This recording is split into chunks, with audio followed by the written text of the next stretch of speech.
a little hit, but Word.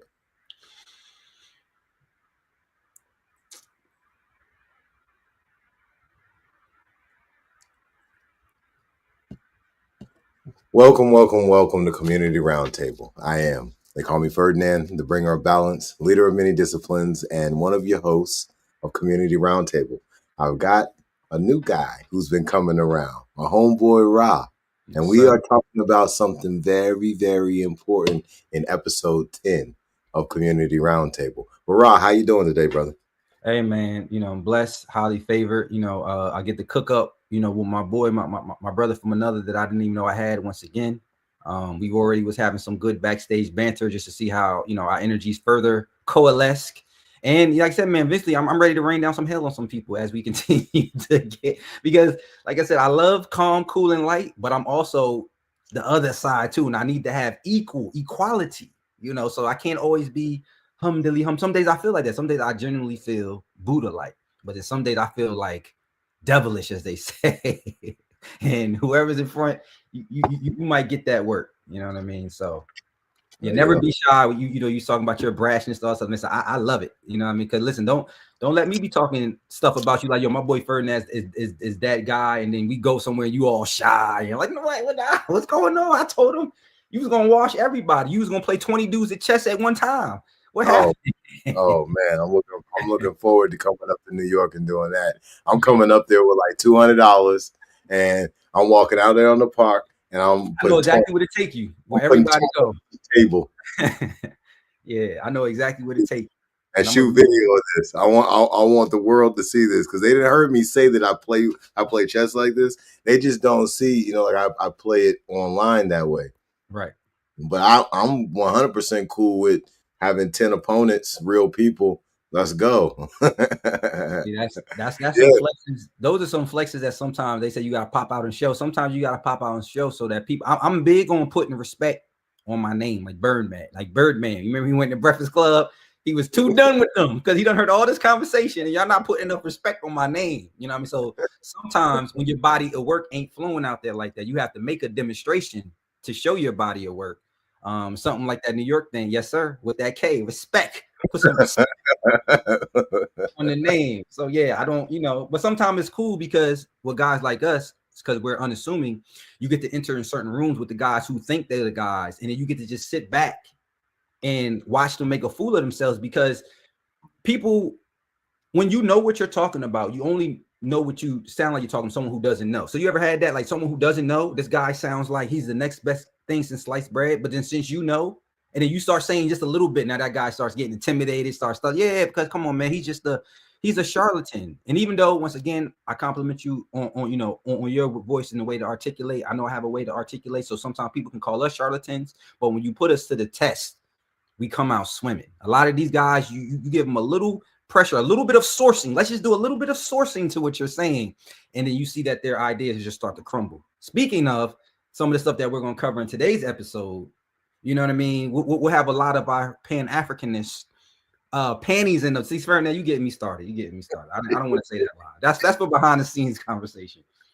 Man, I was talking to one of my homeboys, and I'm not gonna name any names, but I was talking to him about America being the ancient land and some of the evidence that I've uncovered. And he, like multiple others, what I've noticed is a certain amount of fear that either fear or even like a belief that the people that these stories are written about, let's say in the Bible, for example, it's taken away from their legacy. And I think that I think that for the people, all those who out there who are listening, I think we need to get to a point of overcoming our fear, overcoming our guilt, doubt, shame, disbelief, and coming to a point of focusing on what absolute truth is. Because at the end of the day, that's what's going to set us all free is absolute truth. And as we already know, there's a certain amount of um, bondage that many of us are in, even if we're not in necessarily a bondage with another human being, but maybe we're in bondage with Cinnamon Toast Crunch, or we're in bondage with the Housewives of Atlanta, or we're in bondage with specific too much zeal within specific ideologies. The list can go on and on and on, right? But we become free through activating truth in application. Yeah, absolutely, man. Just to touch on that, I think that, especially when it comes to some of these truths, man, I think even with myself, but I feel like, we have to be empathetic because unless you could say that your journey was slightly different, but mine, even me, I wanted to reject a lot of this information, especially because once again, and I don't want to start cooking early, but I don't know how you don't on this topic, but with the whole, especially when you look at Black people back to Africa and out of Africa mythos. I'm not going to say mythos right this second. No, it's early. I don't want to start this early, but the ideology that's been perpetuated. And then when you have newer information, there's a cognitive dissonance, there's a whole identity change one has to go through to even be able to interpret what this means. So that's what I've learned. A lot of times when we're breaking paradigms, it's not simple as delivering information to people. I started to understand how that one change of information can undo so much of that person's identity. Like, someone might have thought they was from a certain place, so they dressed in certain garbs, or they read certain materials, or they follow certain religions, and they argue with other people. They fought for this reason, they fought for this cause, and then to feel like, okay, this is another thing that I fought for. I fought for my Christianity, I gave that up. I fought for my Africanness, I gave now I have to give that up. Like, how much do I have to keep giving up to get to the truth? But once again, as you said, here in this timeline, there are some things that we can go that are documented. Fortunately for us, there's things that are written literally in stone, to where just because it makes you uncomfortable, it doesn't mean that these things shouldn't be looked at, brought into awareness, and then contemplated on what does this mean? The fact that some of these ideas might be true. So I'm definitely right there with you as far as, once again, and I understand it must just be the times, because especially for people like us speaking this amount of truth, it was met with a lot of adversity. But I guess since this age of Aquarius and we're going into this Gemini, we're able to have more conversations like this without it being the same effects or maybe repercussions that it was. Remember, some of the stuff that we said, even in past episodes, we would have got burnt at the stake for being a heretic if we would have said it at a certain period of time.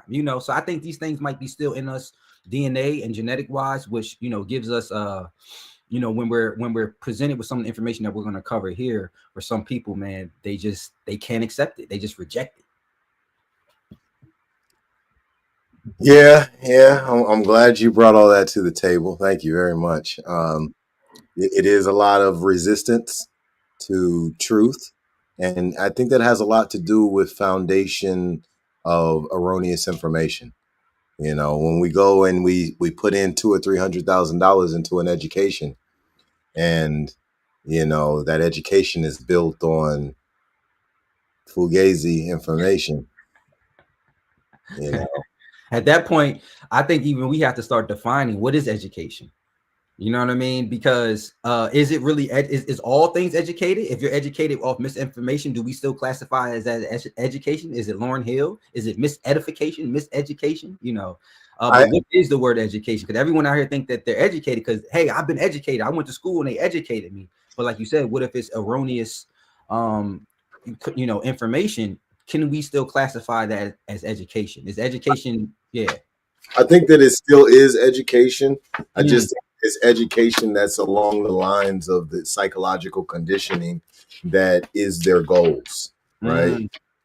The education that most of us really need is educo, right? So educo in Latin, it means to draw out from within, right? So you got kind of like two sides of the same coin. You have the existential of educo, which would be education, and then you have educo to draw out from within. So let's go to education and let's take a look. So we're just, for everyone at home who like to see, we're in the American Dictionary of the English Language, 1828 facsimile. The good book. All right. So education. I'm almost in the beginning was the word. In the beginning was the word. Right, let's see. Yeah.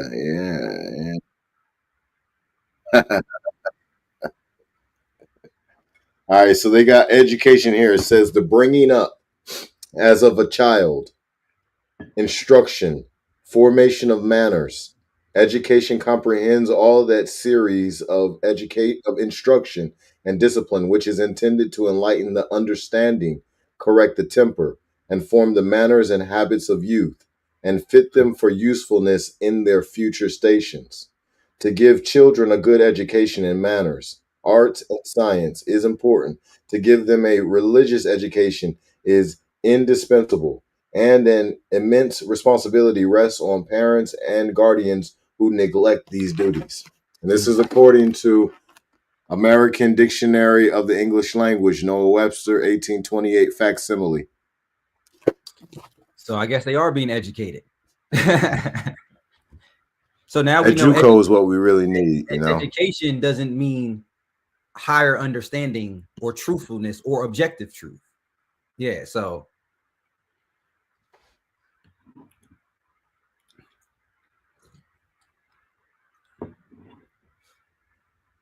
I think we got a little bit of a lag, man. Yeah, facts. I'm not sure what's up with my internet. Yeah, it's acting funny again. Yeah, but so tonight we're talking about America as the ancient land. All right, so we're gonna dive into that. When we yeah, the Wi-Fi is acting a little funky right now. I'm not sure what that is. That's utilizing it. Hopefully, it's not a child. Give me 1 second, man. I'm gonna be right back, and I'm gonna figure that out. All right.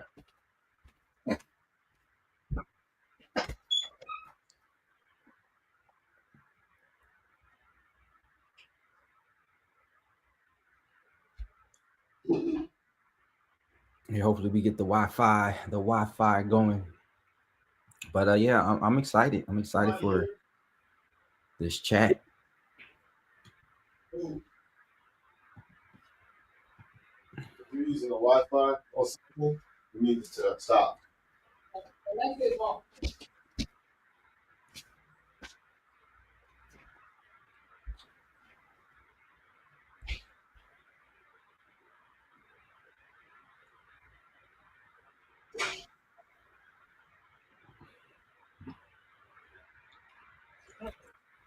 See if that works.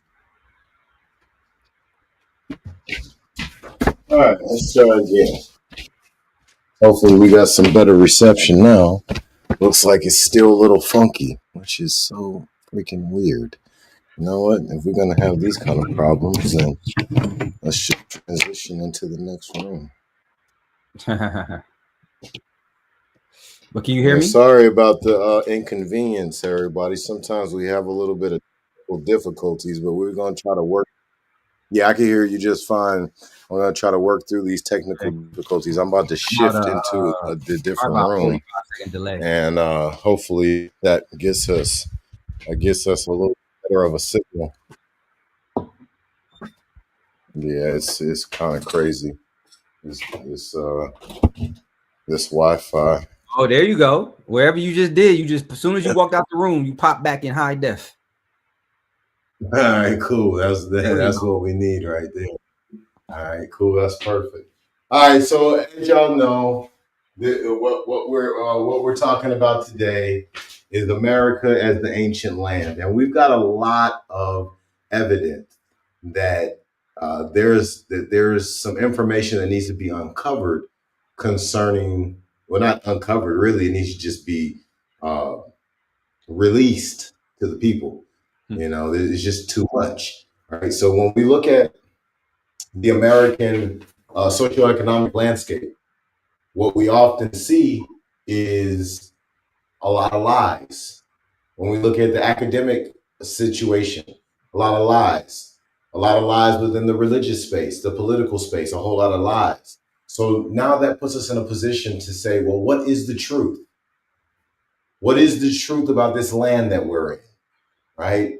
Who are the ancient people of this land? Who are the real indigenous people of this land? What did those individuals, what did they build?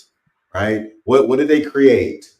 What about their existence is important? What language did they speak? All these questions need to be answered. And I think that what we're gonna do is start with that tonight. What you think about that, Ra? Hey man, sounds fun. Like I said, when I was, doing some research on it this past week, and realized that, man, it's so much stuff to cover when it comes to America. Because they told us, once again, we only have about 500 years worth of history. So that's all that they've been so-called educating us on. But when you Correct. start to do research and you start to see, no, man, this thing goes back tens of thousands, if not hundreds of thousands of years. So it makes it a very interesting topic to talk about. And then especially, once again, I don't want to go too far too fast, but when you start making the connections to the so-called motherland, and then you look at the influences, and you start to see maybe they've been told to us a little bit differently than how they happen. It becomes an amazing topic to not just know, as it pertains to the people who are on the lands today, but the people who have always been and historically been on these lands, and what did they create, what did they have part of, and how come we aren't told about this? How come we're just told about the so-called primitive native that existed here, and we're not talking about the super advanced so-called natives or aboriginals that also inhabited this continent. And peep this, Ra. For everybody who just heard Ra say that, I want y'all to understand when he say the super advanced, understand that there's parts of the Grand Canyon and other parts of the United States that the company or the agency that has the rights to these areas is NASA. Why would NASA need rights to portions of the Grand Canyon? So these are things that we've got to think about. So let's touch that, right? When we talk about the Grand Canyon, why would NASA be out there? Well, I can tell you right now that there's a whole lot of indigenous structures in that area of the United States of America. Okay? So let's look at how old the structures are here, right? Before we do that, let's talk about the Giza Plateau just for a second, right? Because I want to talk about how old that plateau is before we talk about how old the one in America is. All right, so we have the Sphinx in America. It's in the Grand Canyon. We have the Sphinx on the Giza Plateau in modern day Egypt in Africa today. Okay. Now, most of the anthropologists, archaeologists, they say that the Sphinx is like 12,000 years old, but a bunch of them think that it's much, much older than that, right? And that's because of the water erosion, okay?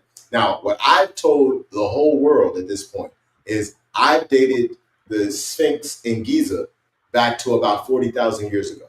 30,000, 39,000, no less than 39,000, around 40,000, might be even possibly older than that. Now, if you look at the water erosion of the Sphinx in Giza, that's a lot of water erosion. Okay? It clearly was there when there was a large body of water running through there. Now, if it's 40,000 years old, if I'm correct, or even if it's 12,000 years old, then that means the one in the Grand Canyon is way older because there's way more water erosion.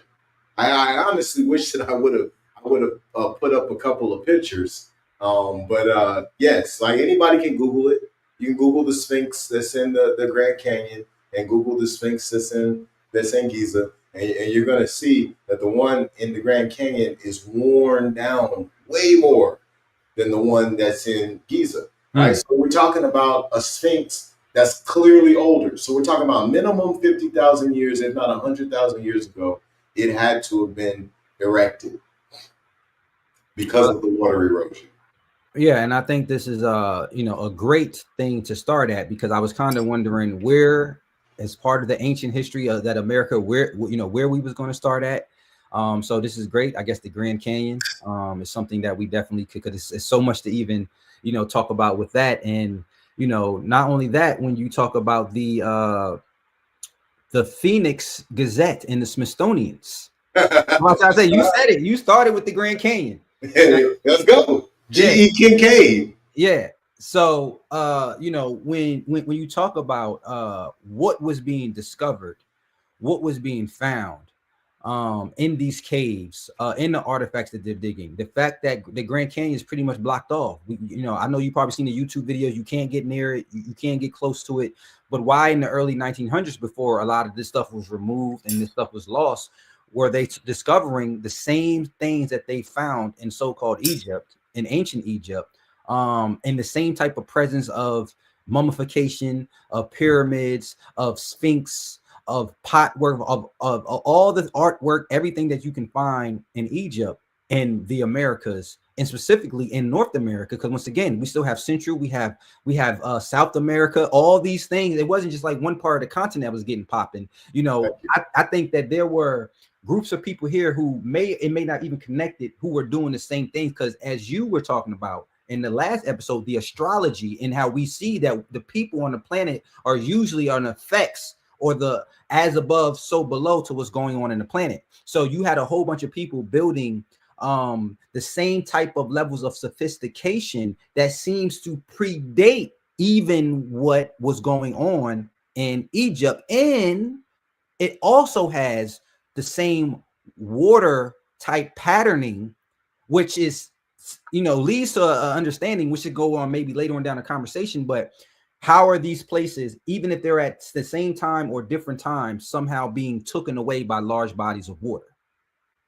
Well, when we think about, so let me touch your question, right? When we think about large bodies of water hitting this land, United States of America, North America, Septentriano. When we think about that, we have, I would say we need to look at Utah, the salt plains. Okay. So there's some salt plains out in Utah that are so vast that people be going out there racing cars on them for miles, right? Well, from my understanding, the only way that you can get that much salt is with a large body of water. Now, keep in mind, let me put it up on the screen too. Keep in mind that we got this thing called gopher's wood that grows only in Florida. Well, I'm going to say it only grows in Florida. Let's say it's native to Florida. Okay, you can Google it. Anybody who's listening, you can Google this. All right, gopher's wood is in the Bible. I believe it's in the book of Genesis, chapter 6. Right, where Noah gets his instructions. Okay, so that gopher's wood grows in Florida. Okay, and then we've got a large body of water evidence all in Utah. All in that part of the world, even the Grand Canyon, in my opinion, is evidence of a large body of water. Okay, now we've got the Great Lakes here, one of, if not the largest bodies of fresh water in the entire world. Okay, now we've got the Mississippi River. There's many very learned individuals, some who are highly educated in the Western education, others who they got their PhDs from the School of Hard Knocks, YouTube universities, and respect to everybody, right?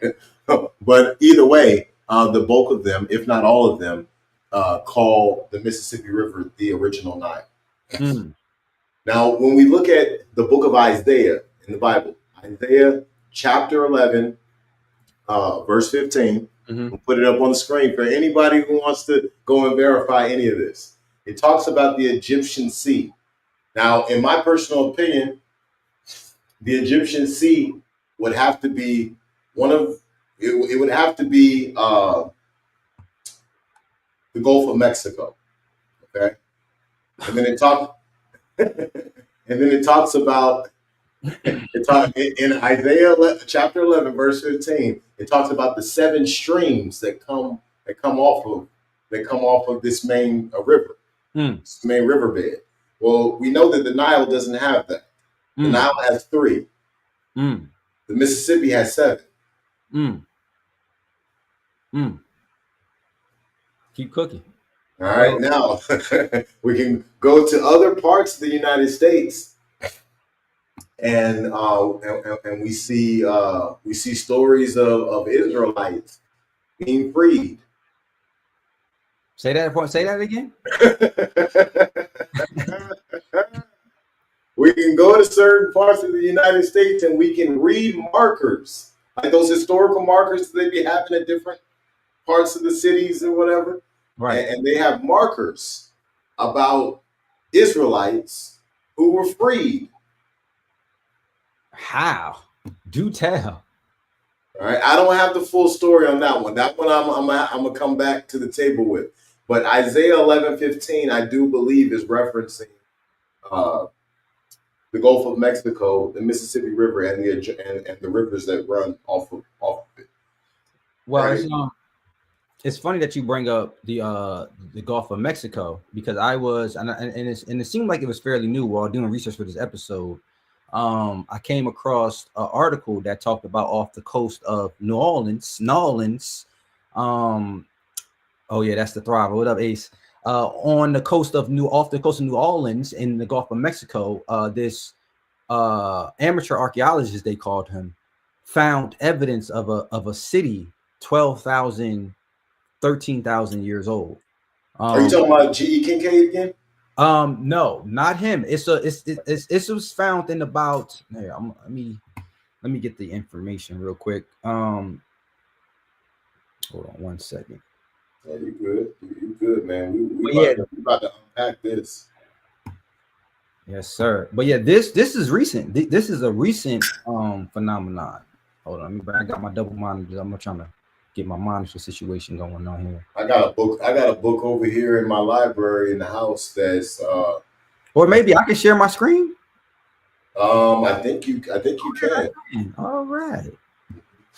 But I got a book over here that's got a newspaper article in it from the 1970s about two guys who found a road, a famous road of Atlantis, 40 miles off the coast of Miami Beach. I got the article right here in the house. Oh, I think you have to add it. You have to add the extra screen to the stream or something. Oh, okay. Hold on. We got some screen inception going on. All right, hold on. There we go.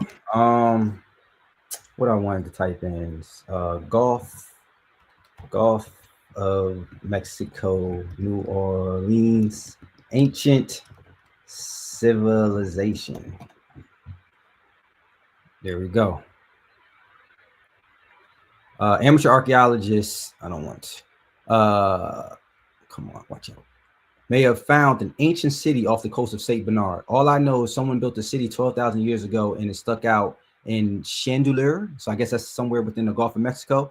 But this guy had found it and they took sonar and they actually found artifacts of right off the coast. Let me see if I can find another. That's 12,000 years off the coast of Mexico. See if we can find some pictures. He has some pictures. There he is. So this is some of the artifacts that he found. And then you guys can, once again, it's something that you can go and look up right here. But he's finding right what he said, a Gulf of Mexico, 12,000 years old. It's some sort of lost city with the same type of architecture, the same type of pyramids, and the same type of artifacts that we could find in so-called ancient Egypt or in Kemet. So these are things that, once again, when I was doing my research, it's not just one place or one city that was having this type of technology. It was everywhere. Almost everywhere was at that period of time was sprouting out, and these people were building pyramids, and then they were building, which once again we could talk about. You probably speak more to this than me. They was building step pyramids, which off the research they say these were the original pyramids before you get to more of the slope pyramids. And let's dig in that. Go ahead. Let's dig in on that. All right, so everywhere in the world, we can find pyramids. We can find them in Europe. We can find them South America, Australia. We find them everywhere, right? But from my understanding, everywhere else in the world that you go, except North America, you find stone pyramids. Now, the North America, the United States of America is the only place in the world with mounds built out of the earth. Talk about it. They are still akus, or as we call them, pyramids. Yes. However, they're built straight out of the earth. So when we think about that, right? When I look at it from my personal perspective, without doing any real research, I think that the first thing that a group of people will create in a pyramid or a temple or whatever a kaku, you would build it straight out of the earth. That's my thoughts. Okay? And then from there, you start building stuff in stone, maybe even metal work.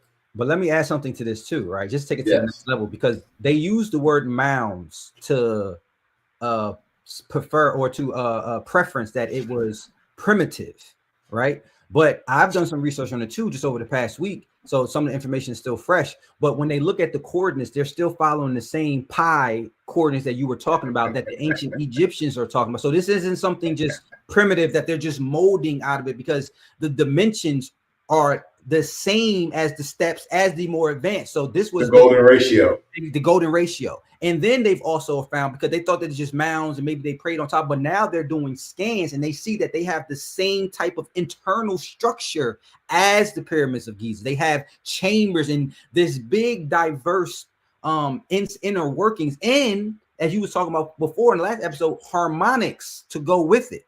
So these were technological tools somehow, because they wouldn't have been building them off of math, and they would not have been building them off mathematical resonance.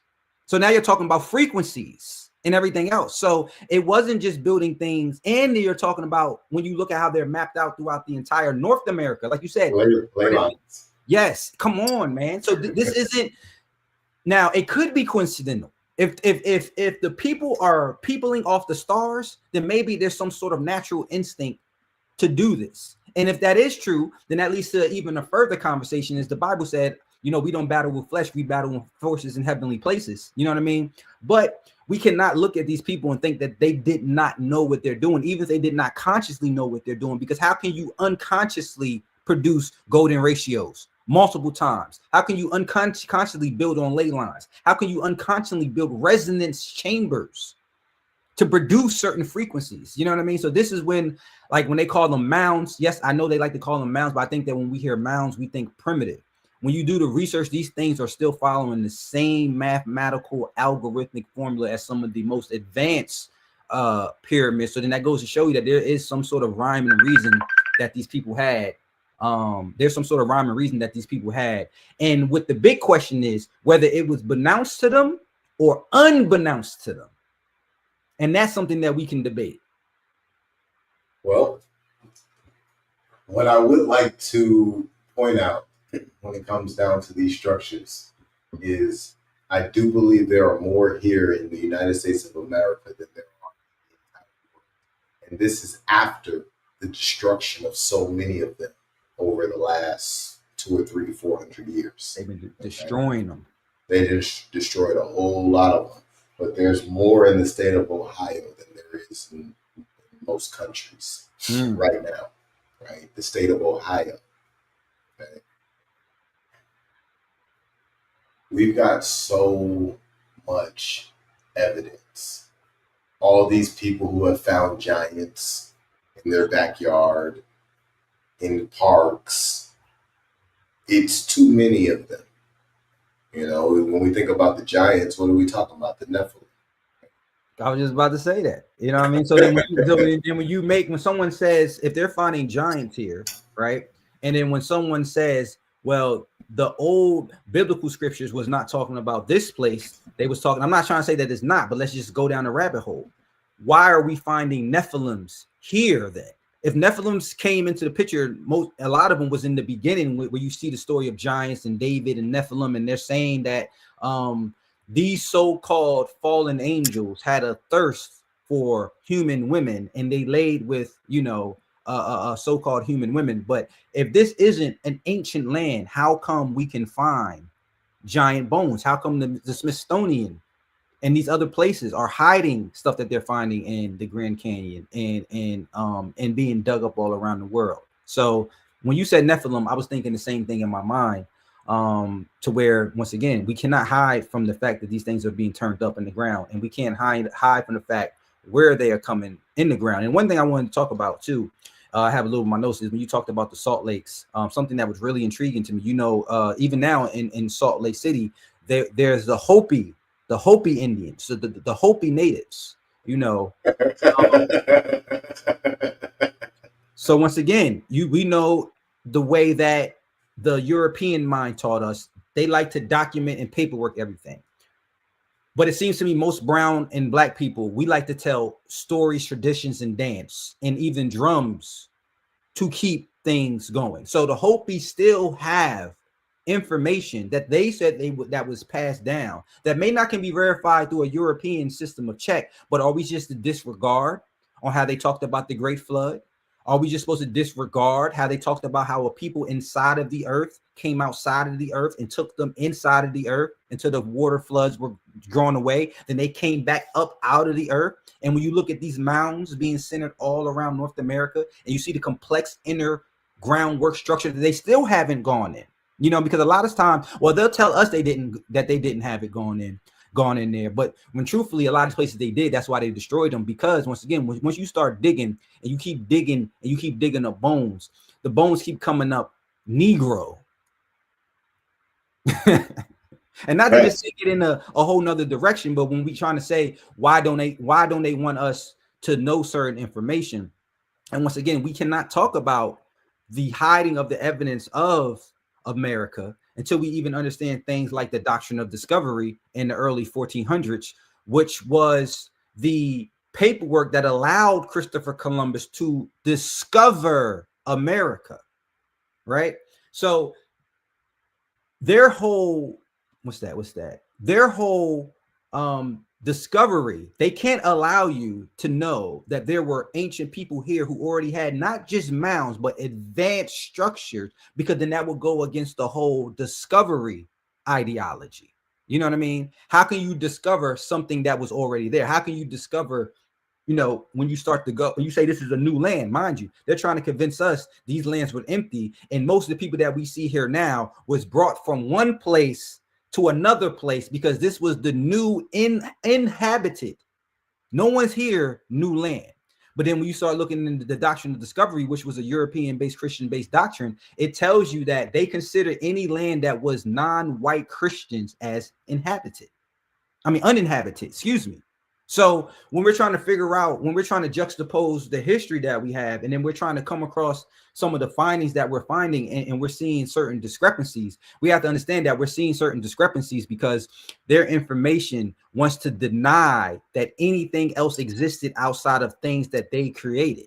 So this is why when you talked about the mounds being destroyed and everything else, because it's just about hiding information, because they don't want to have to rewrite history.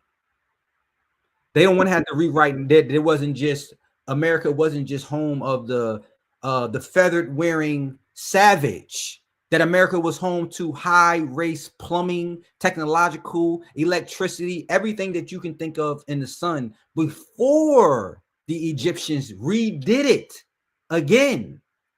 Somehow, because then when you talk about Utah, you have to bring in the Mormons. And when you bring in the Mormons, you have to also, because once again, the Mormons have all the historical records, most of them for the United States. If you're someone of color and black and brown and you want to go talk to the Mormons, so how can we trust them to have all this other history somehow when it comes to the Americas, North America? But when they tell you that there was an ancient race of people here also in their Mormon books, why do we have to throw that out as just myth and fable as well? Because it doesn't fit the national narrative. And it's really not even the national narrative. It's the international narrative. I think the thing that many of us need to come to a conclusion of is that most of the world's governments have been working together to keep the greatest secret. And the greatest secret is that there's a sleeping giant that they want to keep asleep. And it is the quote unquote niggas of America.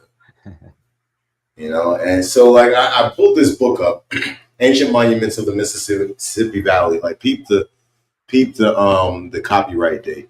1848. Right? Peep that. And then you see that this is a respected authors of the Smithsonian Institute, and it was put into the War Department library. So this book was put in the Department of Defense's library before it became the Department of Defense. So think about this, right? The War Department is the Department of Defense. Right. It's a library. Why in the hell do you need ancient monuments of the Mississippi Valley? You know, why is that in y'all's library? Right. Well, there's a bunch of mounds in here that, in my opinion, have been mistaken as battle forts or whatever. So I'm going to go to page 19 because I want everybody to see this. I want everybody to see this for themselves. When I saw this, it blew my mind that there was a European author who had given this information away. Page 13, 19. And I'm going to zoom in so everybody can see it real easy. 17.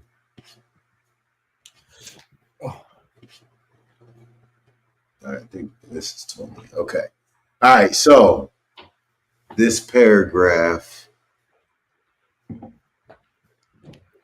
right here.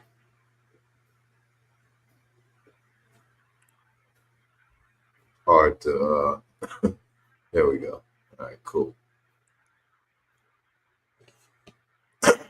All right. So I don't know if it'll let me highlight it.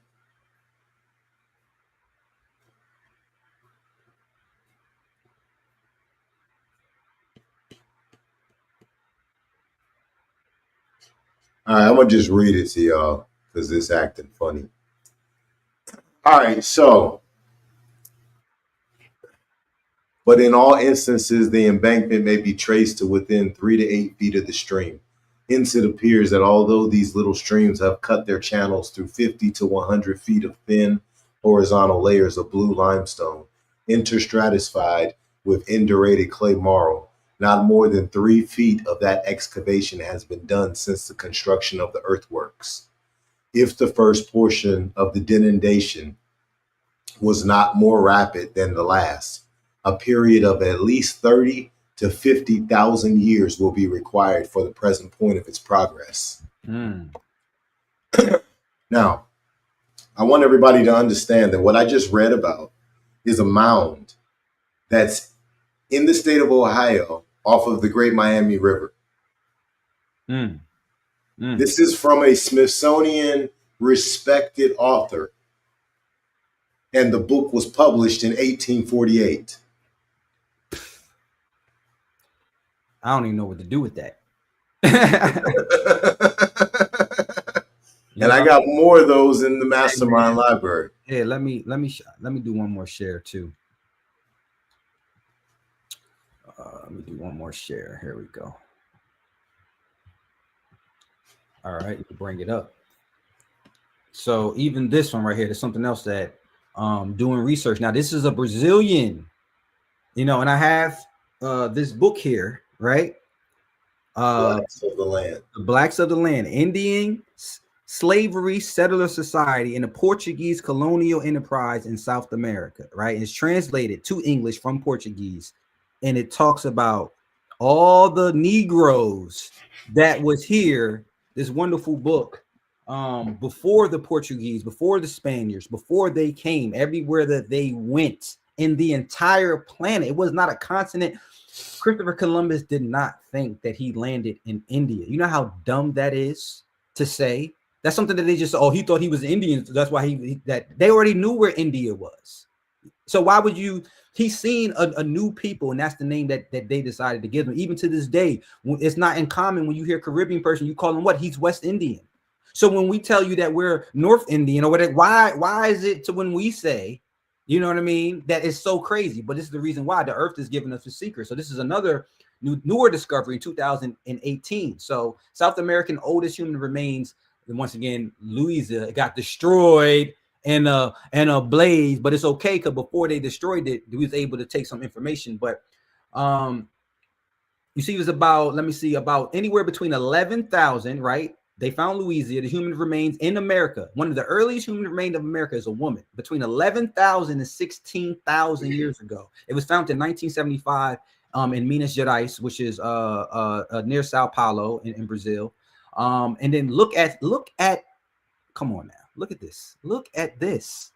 Look, this is the reconstruction. This isn't like a black publication. This is their publications. A 3D model of Louisa features showing her with more Australian, Aborigines, Melanesians, and Africans.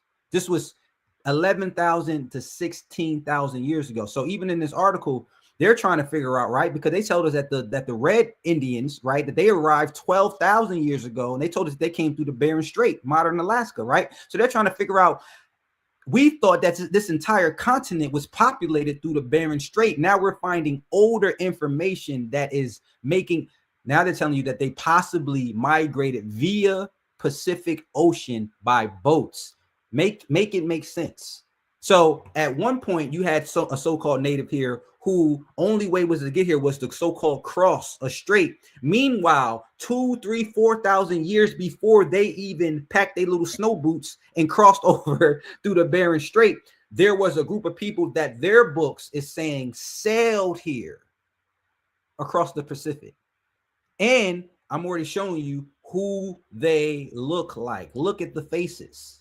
You know what I mean? So when he's telling, once again, I know we're diving a little bit deep fast, but when he's telling you and he's mentioning that the so-called African American is really a aboriginal to this land, that there were people, and once again, you can even look at like the red hair. Look at the hair texture. Look at, this looks like someone of my family, brown skin, like me, red hair, et cetera, et cetera. So when you see people like this, and they're telling you that they are aboriginals to the Americas, which include North America, South America, and the Caribbean islands, which are just the American islands. And these people were brown and black and look just like you and me, that those people there, they did not just import 50 million people and just decided, not only that, you want me to think that they had the resources to import 50 million people, and they also had the resources to slaughter a whole group of people on the continent, and these mofos were suffering, they were sick, they were broke. It wasn't the brightest and best of the European nations that was coming over here. You know what I mean? If they didn't have the help of the so-called natives, they would have been died out. So you think that these guys had the capacity to exterminate an entire continent of North America? And then they tell you that all the brown and black people are here, aren't from here. We brought them over on, and then the so-called America didn't exist, and America never even owned any slave trade. It was all the Portuguese, the Dutch, the British. You know what I mean? So I know we're jumping a little bit, but once again, I can't not see this face and see this is not our history, but this is a Brazilian publication. And then they're showing you live in effect up to 14,000, 16,000 years ago that there were people already here, and the bones are coming up out of the ground to confirm what we're trying to tell you guys, that to hear that America is the true ancient land only sounds crazy to a person who's been educated under European auspicious in information. Once you start to go even outside of, this book is a Portuguese, but I had to go outside of the English, and I had to go to other groups. The Dutch was here, the Spaniards were here, the French were here. Guess what? They all documented stuff. Guess what? Even if you go look at paintings from the 1500, 1600 of the earlier French and Dutch that were here, that were painting what they saw, they painted people who look just like this if you just go and look. So once again, man, this is we know it's not that new for a lot of us, because some of us have been hearing it. But we are just showing you different information just to shatter your paradigm temporarily, so that you can get out of the ethos that 500 years ago, brown and black people started to be forcibly populated on this continent, and then the so-called inhabitants of the continent was systematic. Not to say that it wasn't not to say that there wasn't exterminations, not to say that, you know, some of these people weren't killed off and et cetera, but this ain't Tanzania. You know what I'm saying? This isn't a small island to where they can go and just kill off every single people that's on the entire island. This is a whole continent that we're talking about. So it's not as sensical to think that they exterminated a whole continent of people, left a small portion, and then they went and imported. After they left a small portion of people who were so-called the Aboriginals, they went and imported millions and millions of other people. We didn't even have, they had boats that, and Ferdinand, you can stop me if I'm wrong, they had boats that was navigated by wind. By wind. Yes. So you think they had enough artillery to come here, exterminate an entire people, keep a small segment, and then go import millions of others people to come here and work? Or the so-called natives that were rebelling, the so-called natives that were having Indian wars, those were the people who look like you that was here, and we wasn't brought from somewhere else to come here. Not to say I'm not one of those people that completely deny that people wasn't brought here, right? People were brought here, and some of them were mixed in. But when you do the research and you look at the deep copper colored native that they're talking about, that's the same woman that I just showed you that they pulled up out of the ground in Brazil, and they talking about she was here 16,000 years ago. And then once again, just because in the article it said they're providing a theory that 16,000 years ago she came over here in the boat, but what if they was here the whole time? You know, what if we were here since the breaking up of Pangea, the so-called breaking up of Pangea? And yes, that might be the story for the Mongoloid Asian. He might have came over in the Bering Strait and then came through Alaska and started to populate. But somehow, all the way down in South America, you found someone who looked just like me and Ferdinand. Come on, make it make sense. So peep this, right? the European, so there's been many names of this land. Tamare, Amexum, Northwest Amexum, and then another name that the European has given this land at one point in time was Septentriano, right? So never heard that. Educate me. So Septentriano in the Webster Dictionary is northern, pertaining to the north. But when we go to the Latin, Cassell's Latin to English dictionary, and we look at Septentrionis, and in parentheses it has Septentrionis, right? So there's Septem, SEPTEM, right? And then there's the Septen, SEPTEN. Okay, I just want to make sure I give that difference. So it says it's the 7 plow oxen, but then it goes into hence. The first definition is the 7 stars of either the Great Bear or Little Bear constellation. The Europeans believed that this was the northern land of the 7 stars, the northern land of the 7 gods, the land of the gods. These are the names. This is what they thought of this land. They thought it was a holy land.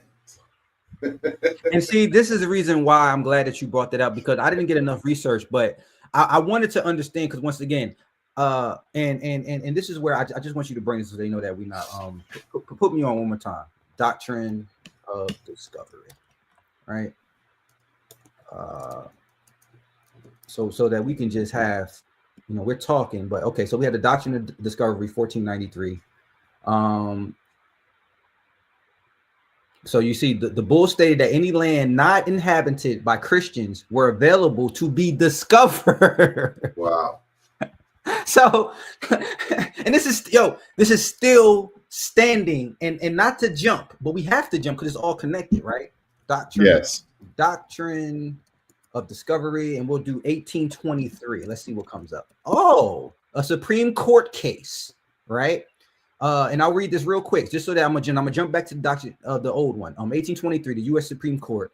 The doctrine of discovery gave European nations the right to claim and exploit any land in the Americas that was not inhabited by Christians. The doctrine was based off the idea that discovered nations had the title to the land, and that the possessions could perfect the title. In the case of Johnson versus McIntyre, this is our U.S. government. Chief Justice ruled that indigenous people had only the rights of this has never been repealed. It's never been repudiated in U.S. law, still standing based off a doctrine from the 1500s, 1400s, that indigenous people only had the rights of occupancy over the lands that they lived on for a long time, et cetera, et cetera. So then we're going to go back to this, and this is what it stated. This was by Pope Alexander. What is that? The sixth? I don't know my Roman numerals. It's hard for me to see. It's kind of small. Right there. Yeah, the sixth. All right, I did it good. So I think that Pope Alexander the Sixth. I think that's the Borgia Pope. And I'm just going to say this: the bull stated that land inhabited by non-Christians was available to be discovered and claimed, and exploited by Christian rulers. Declared that the Catholic faith and the Christian religion must be exalted everywhere. So, literally, this is what Christopher Columbus used after, because this was a Spanish pope, a Spaniard pope. And after he declared the doctrine of discovery, that gave way for all lands that weren't currently known and occupied by European Christians to be discovered. And they even had within the doctrine that the Aboriginals, how can it be discovered, but then you have a statue for the Aboriginals and you gave them the right to occupancy, you know? So the whole law had to be built on, and then, okay, so I said that because I wanted to think, first of all, how did they even know this new world was there? And how long were they plotting on it? So when you bring up that word and you bring up, once again, unfortunately for us, and a lot of our history was written on stones, tablets, and orals. Most of the history that we have is the white man's history. And we have to read through the lines of their documented paperwork. They love documents and paperwork. You know that. They love documents and paperwork. So we have to read in between the lines. So when I was reading that and I was seeing the effect, I was trying to think what was in them. They had to think something. They had to hear rumors about a land that was filled with gold or that was holy, a land that they haven't discovered. They already know Africa. They already know the Middle East. They already know that land over there, but they're still thinking that there is something else, somewhere else, a so-called, to them though, a new world, a new old world. So when you're bringing up this certain terminology that they had before they came and called it Americas and et cetera, et cetera, et cetera, and that you're giving me a name that I never heard before, then you're giving me what the name represented, is helping me draw the clues in my head that somehow they knew about America. Somehow when they, you know, we hear stories about like the road of El Dorado, these stories were floating around in their spaces of this rich, fertile land, maybe where the gods once were. You know what I mean? So that's all, man. I just had to go on that rant because when you said that, it's kind of giving, because we got to get into their psychology and we got to understand why they were doing what they were doing and how they were thinking. And you just gave me another linchpin to understand how something like the doctrine of discovery is to be created, because it wasn't created for, yes, they did it to Africa too, but they already knew Africa was there. There was another landmass. And once again, I don't want to dive too far down because we know how they knew. They took all the Moors maps after they kicked the Moors out and the stuff that they left over, and they're looking at these brand new maps and they're like, yo, what is this? These are lands we've never charted before, that's fully charted out. And they're talking about all this gold. Look, he got gold circle on here. We need to make sure we discover it first. Yeah. The land of milk and honey. Come on. So appreciate for you giving me that word. Now that's another rabbit hole. Now, if you have any more sauce you want to add on to that word and what they were calling it before they discovered. The only reason I brought up the discovery, because you just gave me a linchpin why they created the doctrine of discovery.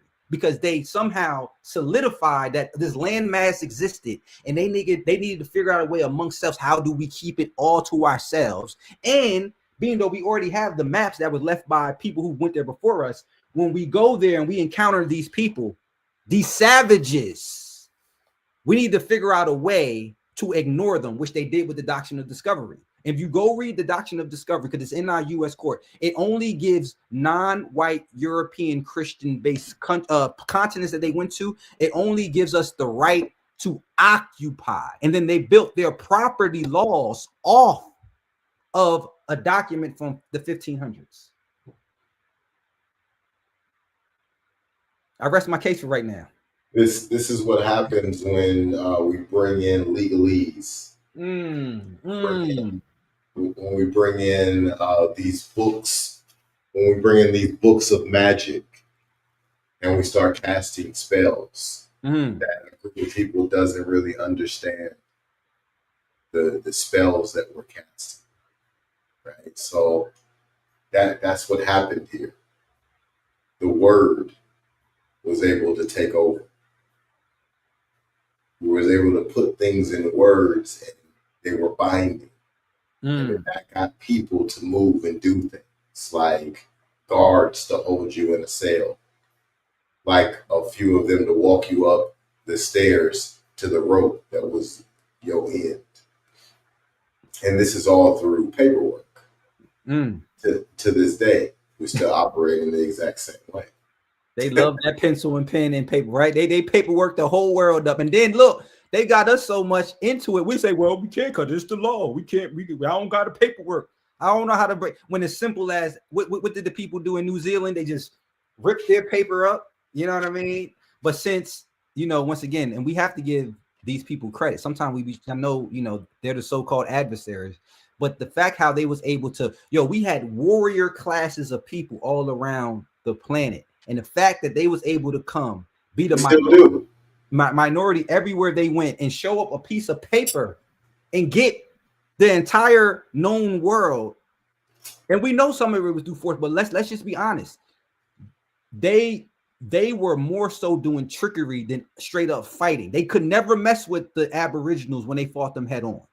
We knew the lands too well. We did guerrilla war. We did all type of stuff. The only time that they can get us is because once again, we come from a land, and this America is the old land. We come from a land of law and order, property rights. And once again, hold on, before you bring it up, let me the Indian Constitution. Let me, and I don't know if you know about this, you might. Let me bring this up. Hold on. Iroquois. How do you spell Iroquois? I don't know if you could stretch that open a little bit. It's kind of small. Oh, I'm back on? I didn't know I was back on. All right. Let's see. What the hell is it called? Oh, Indian Confederate Constitution. I'm just trying to find the right word. Google be. There we go. All right. So let me see. Constitution. No, this isn't it. This is not it. All right, here's what we're gonna do. We're gonna go over to good old Chat GPT. What was the name of the Constitution the Native tribes had here that Benjamin Franklin and Thomas Jefferson was influenced by? You better not make me look silly. There we go. I was right. There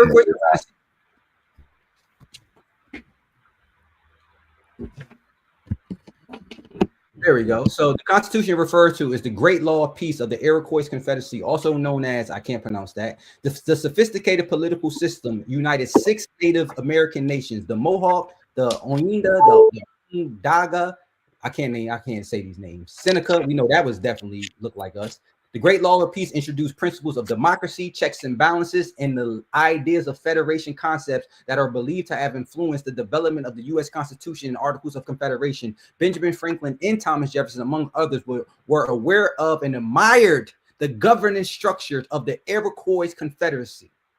So literally, our Constitution was not made by white men. They stole it from the Aboriginals and the natives here who already had a democratized system in place to run the nation. And not only that, they had property rights. They had legal rights. They had how you can sue people. Everything the Constitution is built on that they said we the people, it was already created. And you guys can go and look it up yourself. It was called the Indian Confederacy, the American Indian Confederacy, and go watch and look at how your so-called founding fathers were at every meeting with their pen and pad taking notes before the Declaration of Independence, before the Articles of Confederation. Why? When they left England, they did not know nothing.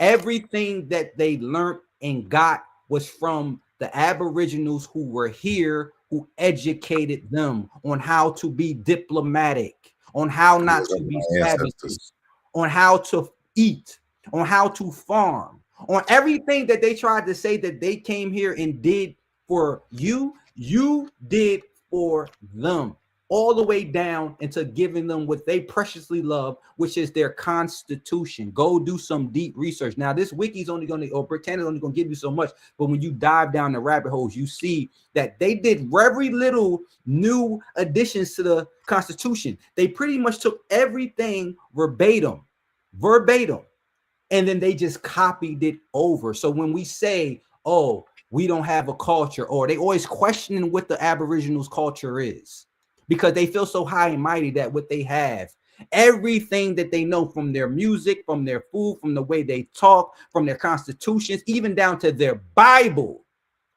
is stolen from people who have a different hue. And I'll just I'll let you jump in on that. You know what I mean? So go look it up, chat. The Iroquois Confederacy. I'm not lying. The Constitution was 100%. Now, once again, they might have added a few extra, but 80% of the entire framework of the Constitution already existed in America. They came here and they said, how are these tribes have all these peace? How are they settling land? How are they settling disputes in between each other? They had a constitution amongst each other already that Thomas Jefferson, Benjamin Franklin, all of them took it and stole it and gave it a new face, you know what I mean? And then claimed it for their own and then tried to erase where they got it from. This is the legacy of Freemasonry, of Western Freemasonry, just so everybody knows. Ra is given a legacy of Freemasonry on the west of the Western world. And it is unfortunate that you have such brilliant men. Because I want to give that to Benjamin Franklin. He was brilliant. I want to give that to these guys, you know, but that's a big stain on your legacy. Yeah, they have to be brilliant, because the fact how they got themselves into power, and the only thing we know is their history, pretty much. You have to give that credit. You know what I mean? That's a different type of thinker that outsmarted as a minority. But I guess once again, not to dive down some rabbit holes, but I guess if you are a minority, right? And let's just say what it is. All this was created, and why we don't know some of the truth is because to preserve a certain minority of people. Because they know if we don't come up with these strict boundaries, and if we don't come up with this complete dominance, just the fact of us intermingling and living close amongst these people, you know, and once again, I don't want to throw shade, but we don't trust our women enough to not go your way. We don't trust our men enough to not even go to the women of the melanated. So we need to come up with all these classifications and laws and systems, you know what I mean, to try to separate and try to keep apart and then try to confuse, you know, who's what. So when we're looking at the fact that even their most, you know, for the American and the white man, his Constitution is his most precious thing. And to reveal to him that even that is not yours and you stole it. And the people who you call savage and all this, that was already in your doctrine of discovery, because you needed a way to minimize them. And every nation, that includes, once again, Muslim and Islam existed 500, 600 years ago when that doctrine of discovery was created. So that, but it didn't say, it said every non-Christian nation was deemed to be available for discovery. You know what I mean? So I'm sorry, y'all. I know that y'all walk around with a lot of weight on y'all and this guilt, and you want to act like it didn't exist, but we don't want y'all to live in the past, but we cannot allow for truth to not be told. You know what I mean? And if truth is being told gives you a level of cognitive dissonance, that is not our problem. You know what I mean? We have to show you who you are so we can know who we are. Because even now, even though I know our history in this land, but even when I read this Iroquois Confederacy and I see these 6 beautiful nations, and I already know that the Seneca tribe look just like me and you, they brainwashed me so much. I still feel like it was someone other than self who came up with this Constitution in America.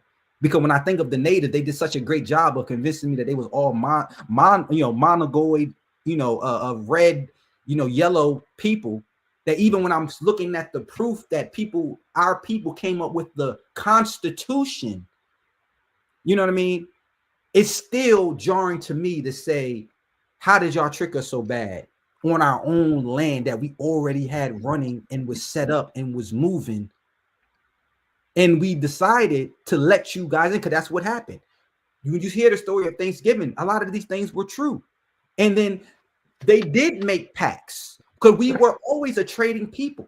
So we didn't just kill anyone who came over. No, we was a trading people. What do you have? We was used to doing good business. And if you know anything about the English language, you know it's a pidgin language, which means it's a trade language. That's why it's a mix and match of all these type of different languages, mostly, Germanic or whatever, but because it was used amongst trade routes, you know what I mean? So we were used to trading and doing business with people. So when some of them came over and said, hey, we can do this together, we agreed, let's do it together and let's help each other out. But it was only one party that was going against the so-called treaties and agreements that we had, because once again, why? They say, well, maybe they had a moral compass. No, you have to go back to their doctrine of discovery. They never came over here for peace.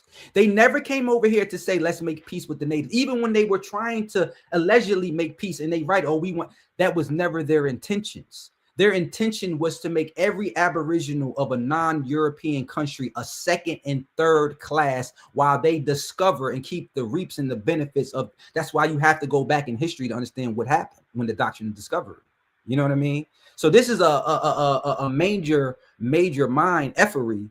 The fact that we even somehow came full circle to even have this type of conversation, because there's been a concerted effort to flip your mind so much through and through to where even you think you hate the Bible because you think the white man came over. You hate the Constitution because you think the white man, and they didn't come up with nothing. They just took and stole and reappropriated everything. And not to go down another rabbit hole, but reason why I say, oh, the Bible, why do you mean the Bible? Do you know the oldest Bible in the world and where is that and what people has it? They're not white. So yes, I can claim that that's a black man's, that's not a white man's religion. White man may have used it just how he used the so-called, the Constitution. But when you start digging deep enough, even when it comes to their all-seeing eyes, even when it comes to all their so-called Illuminati symbols, who were using them first? The swastika, all these things. So us as melanated people, and it's not even being evil, we have to understand that when we see non-melanated people of the dominant race make claims, they are brand new to the planet, only about 7,000 years old. That's according to their genetic markers.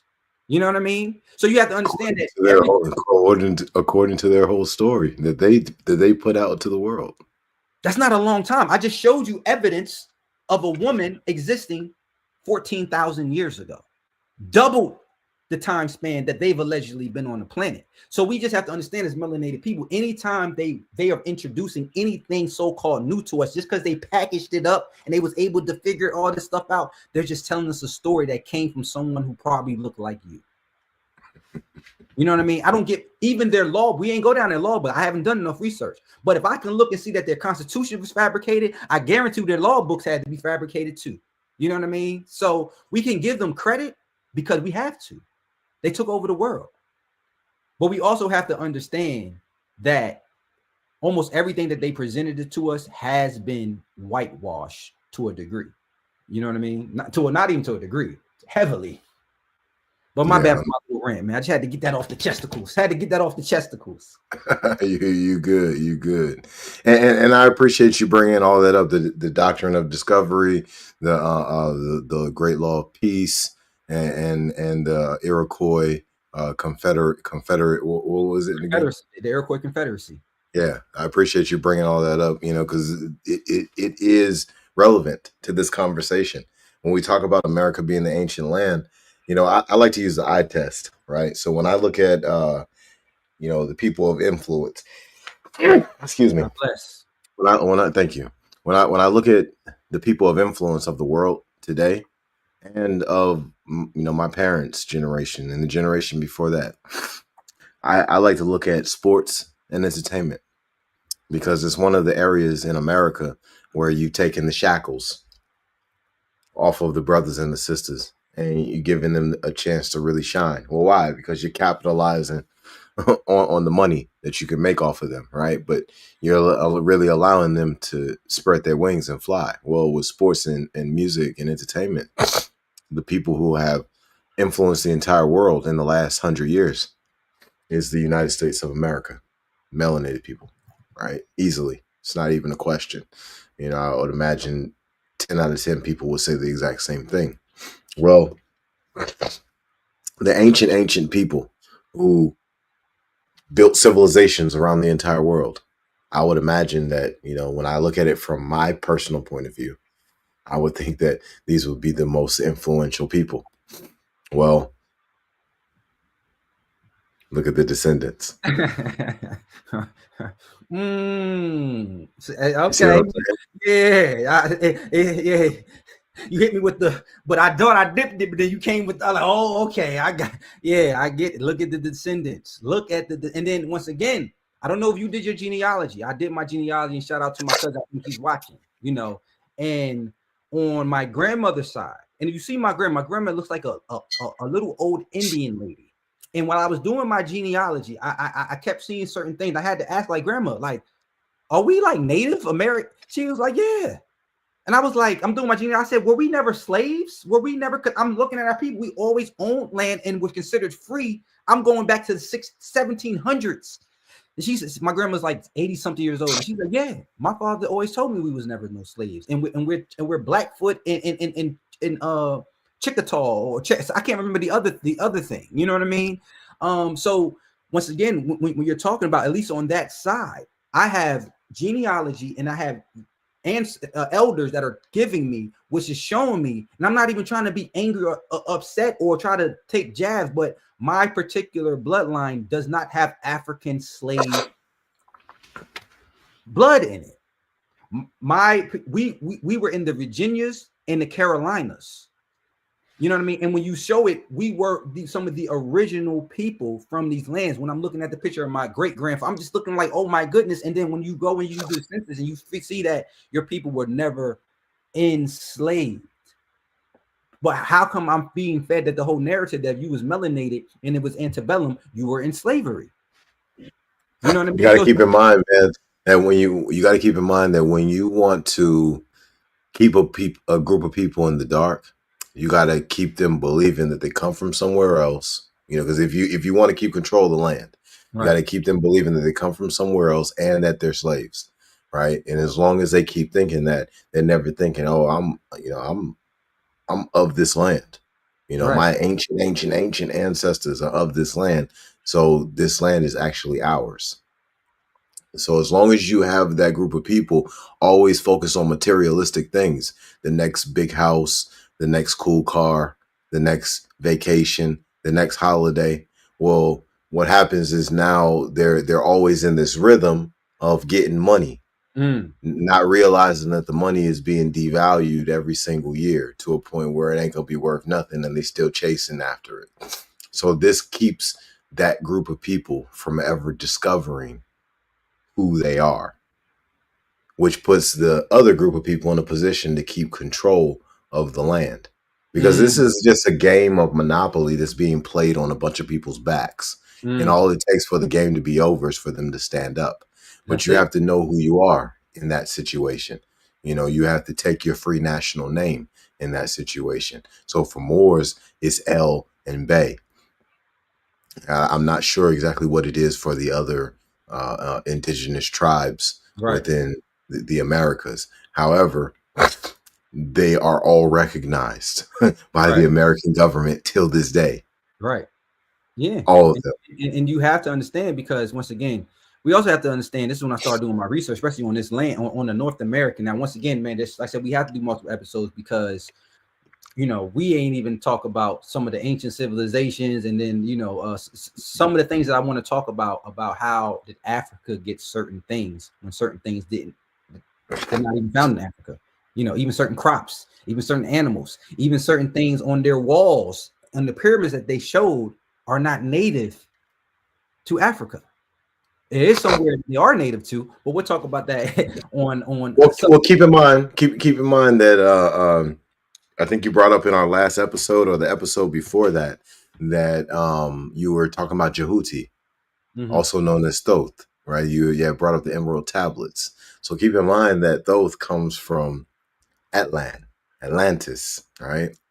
All right, according to the tablets, and then he travels to Kim, right, and civilizes Kim, but he comes from Atlan first, right, which many people believe to be the Americas, but we know at this point that Atlantis had to have been connecting North America and Western Africa, Right. based on the geological evidence that has been found at this point, right? Either way, Jehuti came from what we call the West today and went to the East. And then see, look, you done got me down a rabbit hole. So I'm sorry, audience. We are going to because this is like a whole nother. I already know from what we're kind of talking about in this, but coming from the West to the East, and then this is just one thing I have to just say.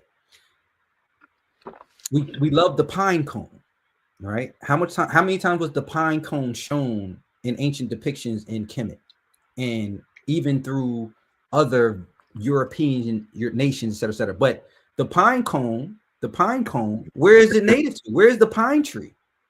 You know what I mean? You mentioned it on the last episode. The blue lotus flower that they always, that's not native to Africa. You know what I mean? So how do they even know about certain sacred elements? There were even certain in the mummies, they found them buried with like red cedar trees. And that's not over there. So we're gonna leave you on that cliffhanger, but when we're trying to tell you, not only see, like when you say that the Thoth and he was Atlantean and he came from one place, and if you read the history, you see that he was the edifier of the ancient Egypt kingdom. So when we're trying to say that he came from the Americas, we can show you how even on the ancient Kemet, on their walls, they have things that are impossible to have in Africa. You know what I mean? So where did they get these things from, and where did they come from? So just leaving y'all on that. The pine cone that is so relished in ancient Kemet, there is no pine trees in Africa. When you as a kid, if you grew up in America, where did you see pine cones? Everywhere. Here. You know what I mean? So yeah, man, this is it's a great conversation for a multitude of reasons, because of, once again, there is a entire history that is being consciously smothered, and I think it's consciously be smothered because in this particular timeline, so to speak, because of the doctrine of discovery, because of the intent to take over lands. You gave me the word for America and what they thought that meant, where the gods came from. So I think, and then you said Macy. So we know that the whole trip to find a new world was a Messianic agenda. You know what I mean? So somehow, this is the land that is the holiest of land, and we've been getting tricked out to go back. That's like gaslighting and projecting, to go back to the East, where really these people are from. And they want you to be completely oblivious, because if it meant that then what does it mean now? If it meant back then, I just showed you the picture that you had sister. She looked like a sister. She looked like a beautiful Black American woman that can go to the mall and see, but they're digging her up out the ground here 14,000 years ago. And then you have people like myself and Mr. Bay that's telling you that you are aboriginal to this land. You know what I mean? And then when we're also telling you that's one thing, property rights, racism, then when we're also telling you that the ancients from this land left this land to go to that land, so we can stop this ideology of some of this Pan-African Kemetness, that everything is Kemet. and we have to go to Egypt, and some of these other places, because this is where the mathematics and supreme knowledge. We're in Egypt. We're in Israel. Yes. We're in Heliopolis. So how we're big in Judah. That you don't have to cosplay another group that you probably had no ties to, and you can just stay home with your own people and talk about all the same stuff: sacred geometry, the all-seeing eye, all the pine cone, all the things that you want to talk. You can just stay home. We got esoteric at home. You don't even have to go to Egypt to get the true knowledge. It's here. And also, I think, just to add on to this, when you get to the understanding that me and Ferdinand are starting to have, once again, you would think that we've known each other our whole lives, how we're just complimenting with the conversation, but we literally just started vibing with each other 3 weeks ago. So this isn't a pre-coordinated attack to brainwash. We've known each other many lives. There you go. You know what I mean? But there's somehow, through our own ancestral bones, we are remembering that the esoteric knowledge and the information that we seek, we don't have to go nowhere to get. It's literally here on these lands. And when you get in tune, like my brother Ferdinand is, you're digging your hands in the soil, you're digging your feet in the soil. And not only that, that's not even enough, because once again, not to go a whole nother direction, but when you keep asking and asking and asking of the soil, but you're not giving nothing back to it, it's not going to teach you the same secrets of this land that people who are looking to get, not just take from the land, but also give to the land. And how do you give to the land? God told you in the Bible, just off the sweat of your brow. Just take a few minutes a day, till the land, take care of it and toil. And she, Mother Earth, will teach you what you know. You know what I mean? And that's all. That's my little rant for this second right here. No, I appreciate that, brother. You know, and we've got to get that understanding, you know, of all the different laws, all the different things that we're supposed to be doing, because right now we're in a changeover. The head is becoming the tail, and the tail is becoming the head, right? But the question is, are the portions of the tail that's becoming the head, are they prepared to be the head? Are you just going to be invited in the room and then get kicked out? Or are you prepared for your seat at the table?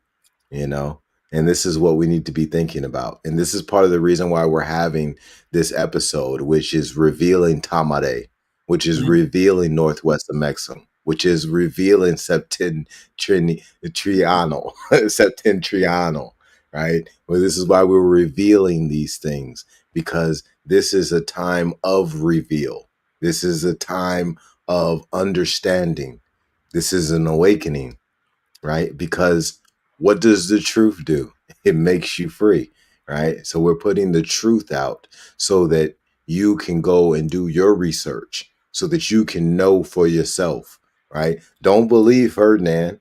And I would even say that Ra might not want you to believe him. He wants you to go and verify so you can know too, right? We want you to be free of these symbols, because ultimately everything that's happening in your existence is happening here, right?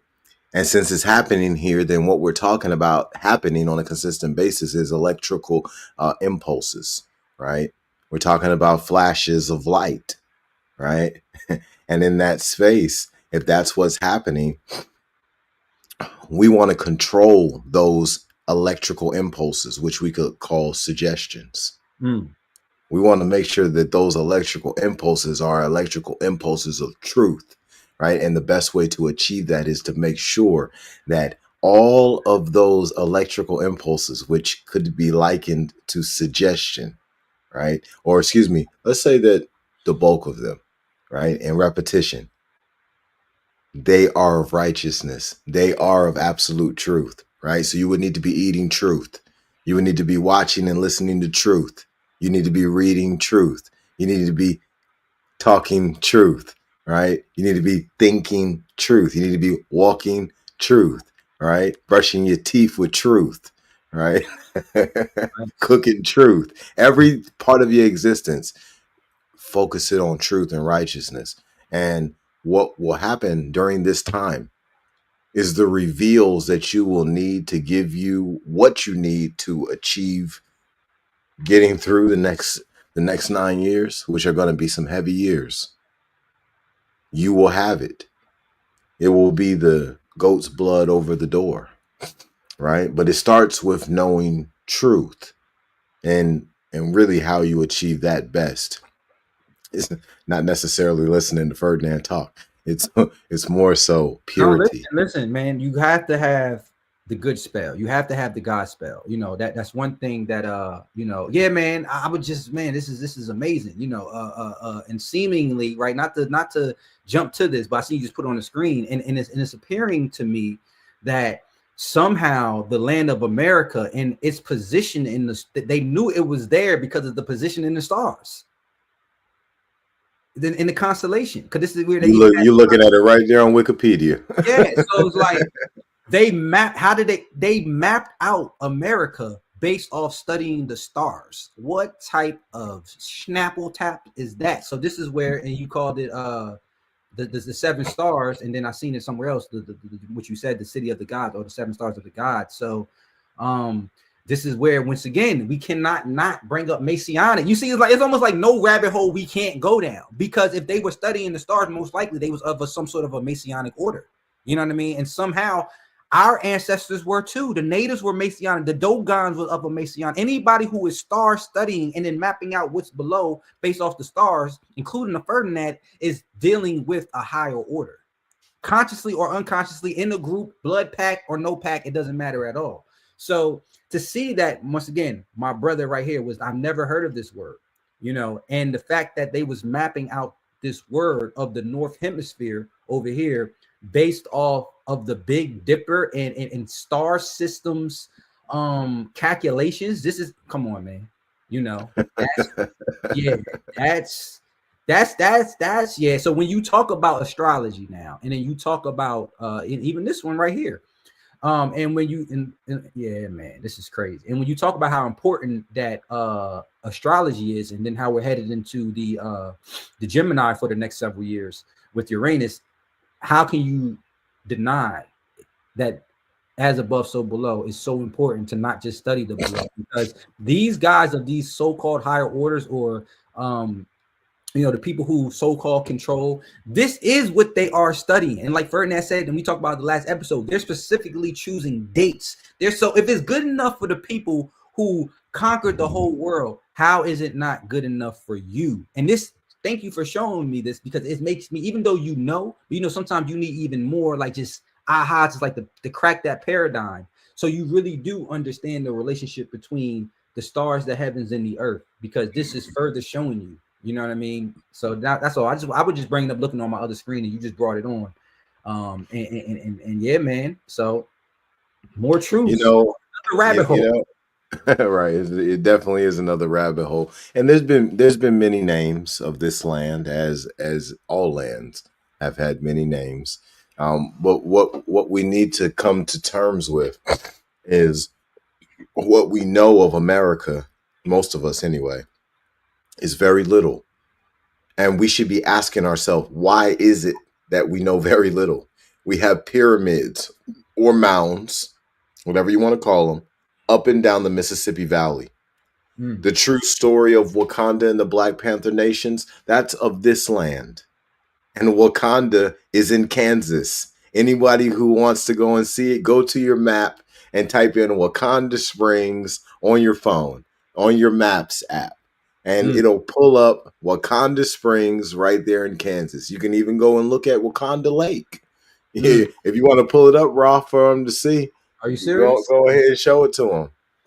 Wakanda Lake or Wakanda Springs, whichever one is. Both of them is in Kansas. Oh, wow. Keep in mind that when we talk about our ancient ancestors, we have to keep in mind that they had interstate routes, just like we have interstate routes today. Our interstate routes today are obviously on roads, okay? But we had interstate routes back then, and it was the riverbed systems. So our ancestors controlled all of that. Now we use those riverbed systems primarily for trade. We see the super big boats with all of the connexes on them, or whatever, the shipping containers on them, right? So this is how we primarily trade, but that's how it was then and still is now. that way, but we had control at that time. So you go up and down these riverbeds that come off of the Mississippi and along the Mississippi River, and you will find all kinds of amazing things about our ancient ancestors in West Virginia, in Ohio, in Wyoming, in Iowa, in Illinois, in Missouri, in Mississippi, in Louisiana, in Georgia, in Texas, and the list goes on. You see, the Wakanda comes from a Kansa language. I never even heard of that, and translates to the Great Spirit or Spirit Water. Wow. So once again, even Wakanda, even with the Great Wakanda, that we thought that the people of the dominant society came up with their Disney movie, it's still something that they remixed, and it's almost like, and I heard another non-melanated man say this before. He said it's almost like they can't come up with anything on their own. You know, it's almost as if everything has to be. So it's almost like, you have yin and yang here. So if you have a people who can just keep coming up with everything on their own, laws of hermetic law has to say there must be a people here who can't come up off everything off their own, right? If you have a people that is less dependent on others, suppressible polarity, you have to have a people who is more dependent on others to do, so this is just, once again, like I said, mind you, this is what allows the spirituality I feel like I'm getting to be so good, not to have an egoic moment, but I'm able to understand that I'm in what I'm in, but I'm also able to honor the character in the storyline and be passionate about it whilst still holding on to a little bit of a knowing for myself to not get overran. Once again, to be of the not in the world, but not of the world. How'd I say it right? To be of the world, but not in the world, or something like that. The Bible says, paraphrasing. I would say probably be in the world, but not of the world. There we go.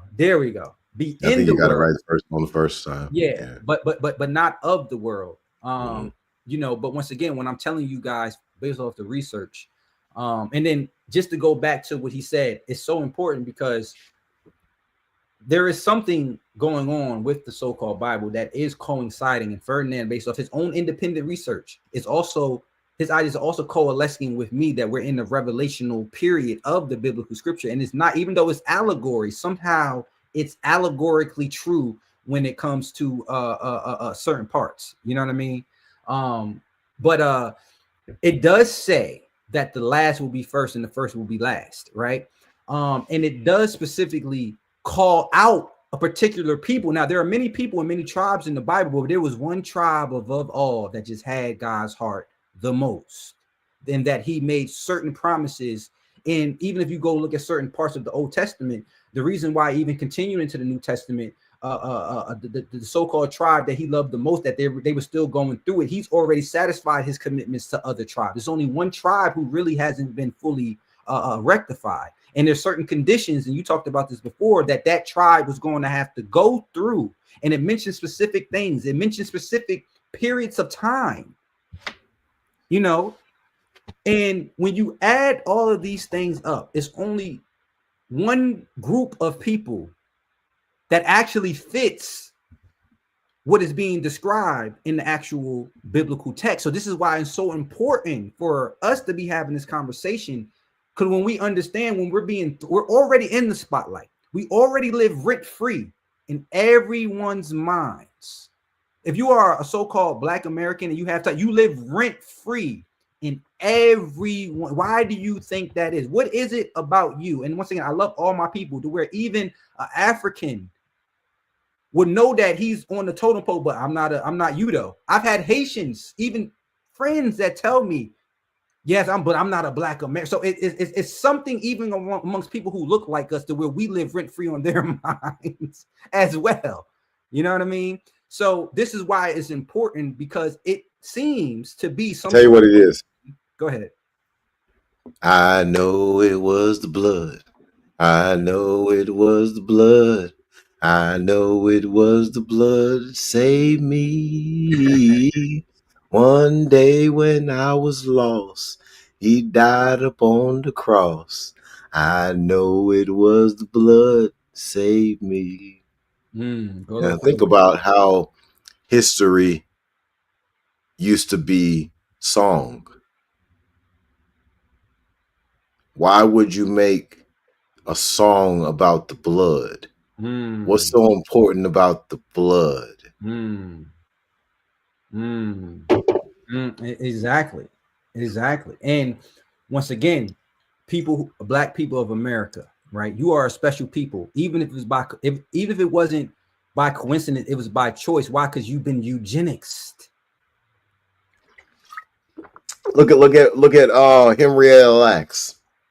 Perfect example. You are a conscious experiment of a dominant people to create a people, and inadvertently, I feel like they created their own downfall. So That's exactly what happened. when I say the Black American, because once again, yes, there's certain places in Africa that was colonized, but we have a mix of European here. We have a mix of indigenous. We have a mix of we have an amalgamation of almost every country concentrated. And then Ferdinand, if I'm wrong, tell me I'm wrong. Backed by the greatest language that has ever been invented, which is the English language. It's things we can do, but let me just finish this. It's things we can do. Being though the English language is an amalgamation of all types of peoples put into one, it's things we can do and explain and give titles to within the English language, especially when you add so-called avs to it, ebonics, for shizzle, my nizzle, dizzle. So it's certain combinations of words that we can create with the English language that produces a frequency that I've studied other languages. I've studied Thai, Portuguese, Espanol, and these languages are amazing, but they're extremely restrictive. And then one thing that adds to the restrictiveness is the fact that you got to speak masculine and feminine. So there's certain words in English. I've realized I used to act like it was thing, but the fact that it's Latin, is this, it's so many things that we can do with this language. And the fact that we've mastered it through art, through rap, through rhythm. You know what I mean? And like you said, the legalese, unless you can correct me if I'm wrong, most of the legalese that dominates this world is not in another language that we can't read. Now, if it's English, now it might be foretold, ye, all these other bigger words. But what I'm saying is that somehow the English language has the word into a spell, not the Portuguese language, parts of the Latin language, not the Germanic language. The English language has the entire world in a spellbound system. And guess who knows the English language the best? Knowingly or unknowingly. And then when you get into the etymology, that's what allowed me to say that. And I'm gonna let you get in right here. Once I started to do like you do and start becoming a wordsmith and study the etymology, that's what convinced me English is the greatest language ever invented. But go ahead, my brother. You can disagree. I can see I can definitely see your input on that, your perspective on it. I appreciate it, and I also want to add that there's some growth in linguistics that I need to get to really be able to formulate a response to this. But if I was to say what the greatest language would be, or I would say that it probably would be the Metuneter or Hebrew, because ultimately this is how we get English. Like English is, it comes through multiple stages of languages to get to English. And English is pretty much looks very similar to Greek and Latin. And then Greek and Latin, obviously, they're And getting what that's they're getting. why I say that, because I've done the same research and I've realized these old ancient, like we have a little bit of everything, a little bit of Hebrew, a little bit of Aramaic, a little bit of Arabic. We have a little bit of every, and even certain things that we say like sayonara and certain other words that we use in English, we can mix and match Kenichi. And so much stuff that we can do that a lot of other people. And then when it comes to this, English language allows the ability to start creating words like quantum physics and superposition, and a lot of these words in the other language. Certain languages in African languages, different. There's no even word for should or it can. It's like it's no way to even describe it. So you don't even have the intelligence to think it because there's no way to describe it. The human word has become so complex that we can put names to stuff that our ancestors couldn't put names to stuff. And remember, if you can't name it, you really can't define it. So that's the only reason why that I say it, is because, and mind you, when I hear it, and to us, we're speaking English, but in my mind, I know that we're speaking like a Germanic, Latin. To us, it sounds English, but if you didn't know English, it doesn't sound like English. It's a version. Like, you know what I mean? But we call it English. But I just feel like, being though it's a bastard child of all those languages that you said, and the fact that we can flip flop. But if you Hebrew, you can't say for shizzle, my nigga. You can't say, you know what I mean? Because you don't. It doesn't have the dexterity. Being though that is not a bastard language that the English language has. So that's the only reason why I came to that. And I'll just repeat this one more time. I never thought that, because once again, normally if you're melanated, you have a vendetta with anything the white man gave. You have a vendetta with his language. You have a vendetta with his God. You have a vendetta with his nuclear family system. You have a vendetta with everything, because you looked at, you thought he was the creator, and since he subjected you to it, you thought what he gave you was bad. But once I started to really discover the English language and study other languages, you know what I mean, and started to see even our science. Sometimes our science moves faster because we have the ability to call things that are different in other languages that they don't have the words to even think that. And then once I start going to etymology, which I know you love too, and I started to see, I say, oh my God, this is, because once again, you know, as I know, the English language and any other language evolved from basically 4 or 5 sounds. You know what I mean?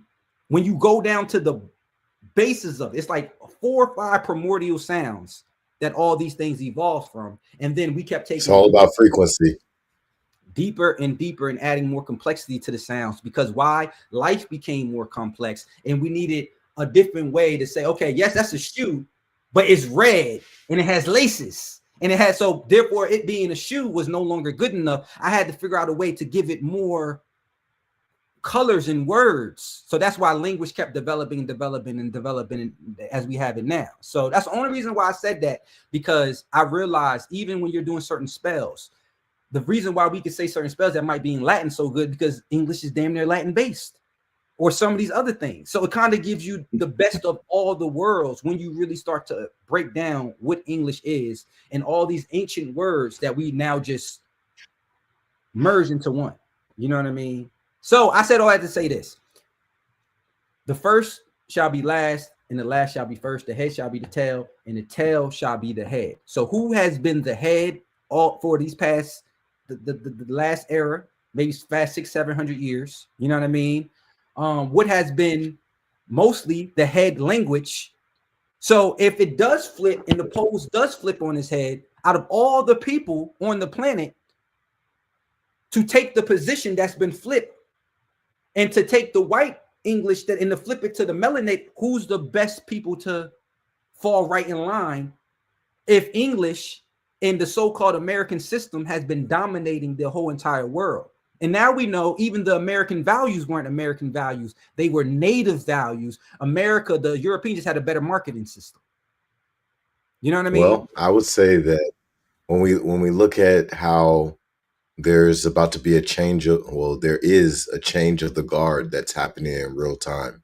Right. I think that what we need to look at is that we're in the middle of a spiritual war, right? So those who will take the mantle of leadership will more than likely be spiritual leaders, not necessarily clergy, but more so leaders within the realms of morals, ethics, principles, and universal laws.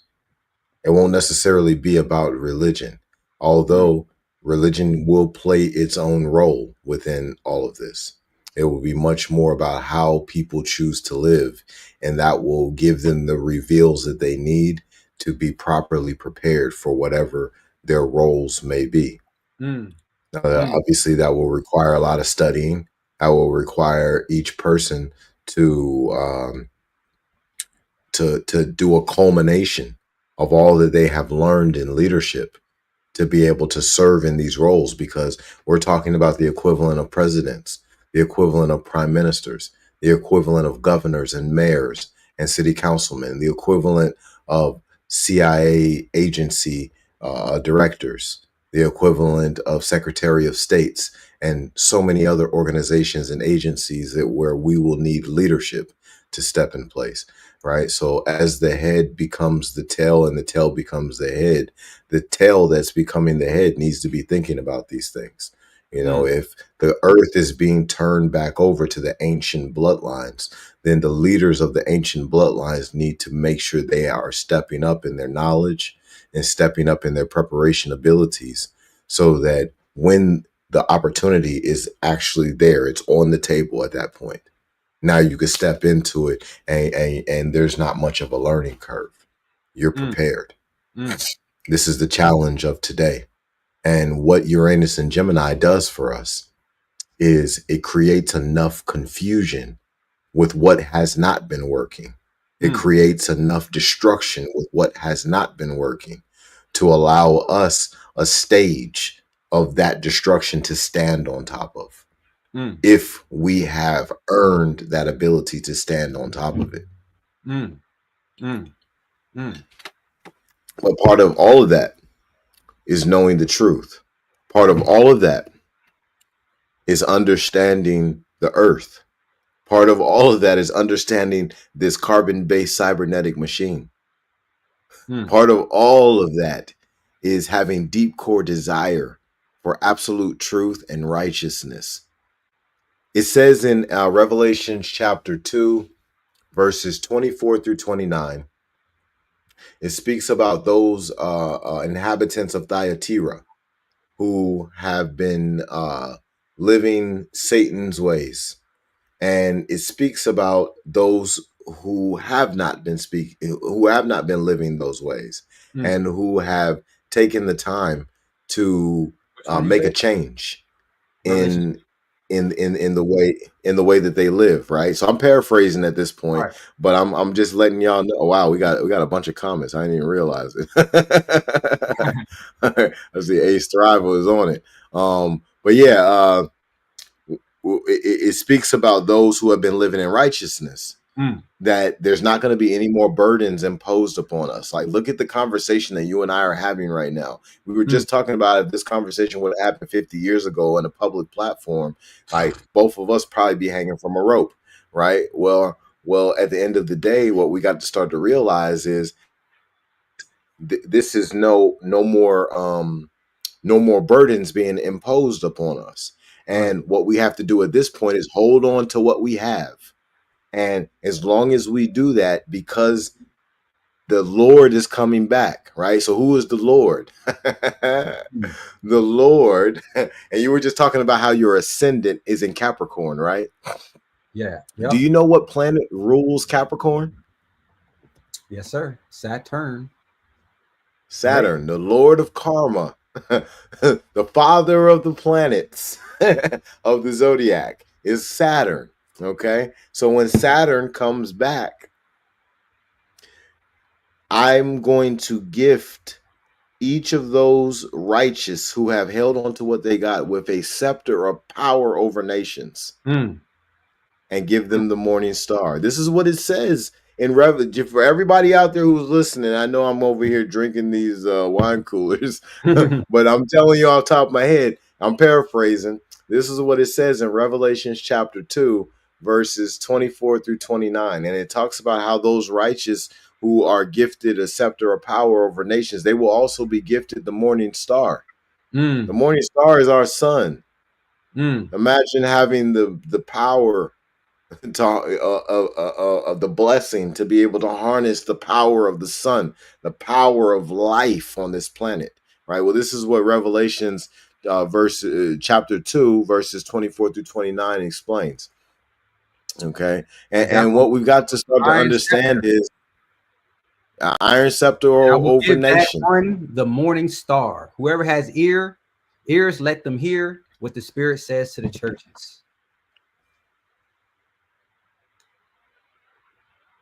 We got to understand that as the head is becoming the tail and the tail is becoming the head, we've got to keep it in mind that this is not just going to be something that's just handed over to the melanated people.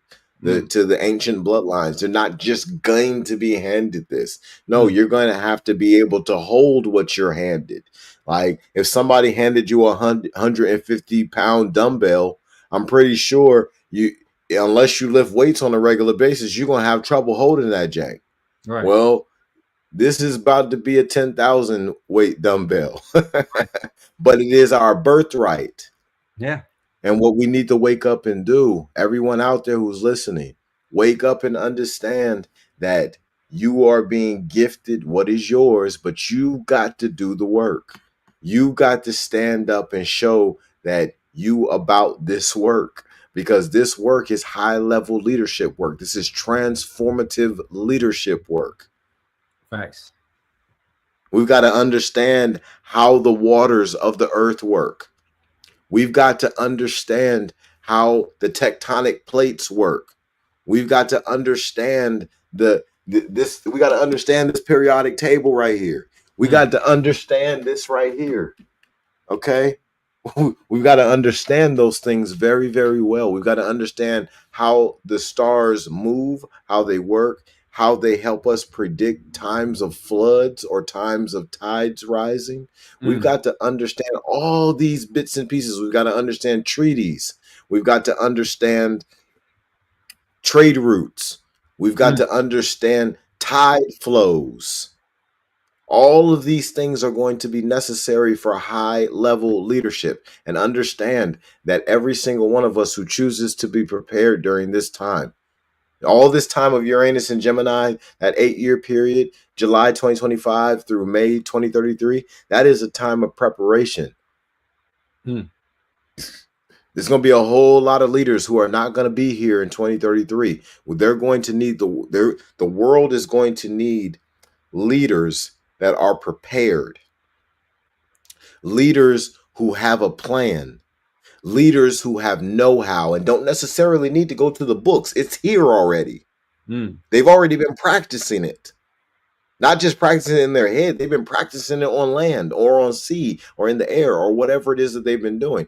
But the point is, they've already been practicing it. They're ready. Right. These are the individuals who are going to take on these positions of leadership. As long as I live to see 2033, I guarantee you're going to see me take some position of leadership.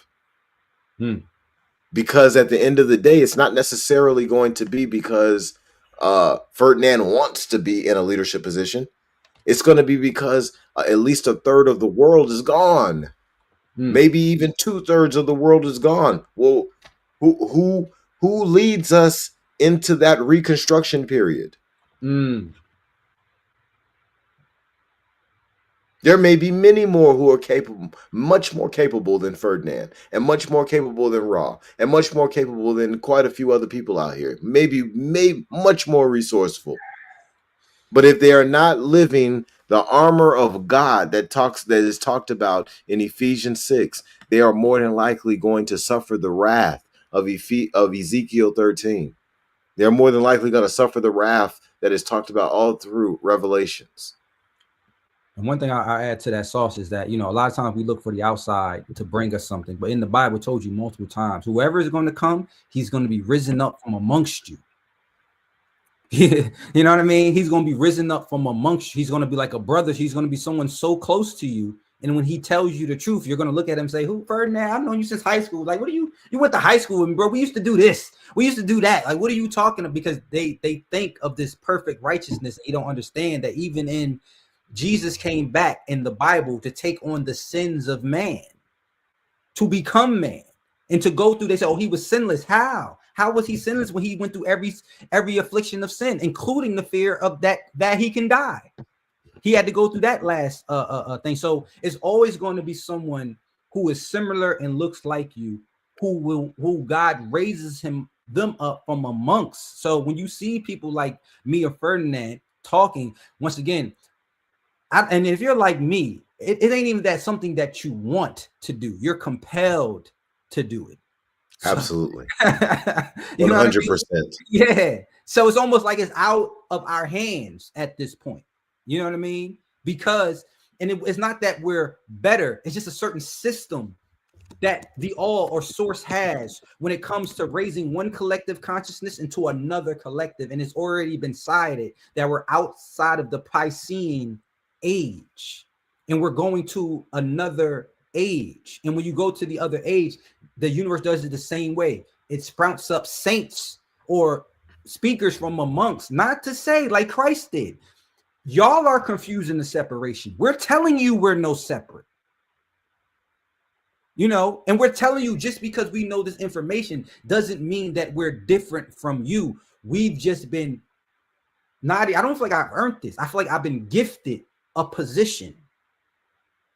This is why I can't help but to do, because I'm just playing a part of the role.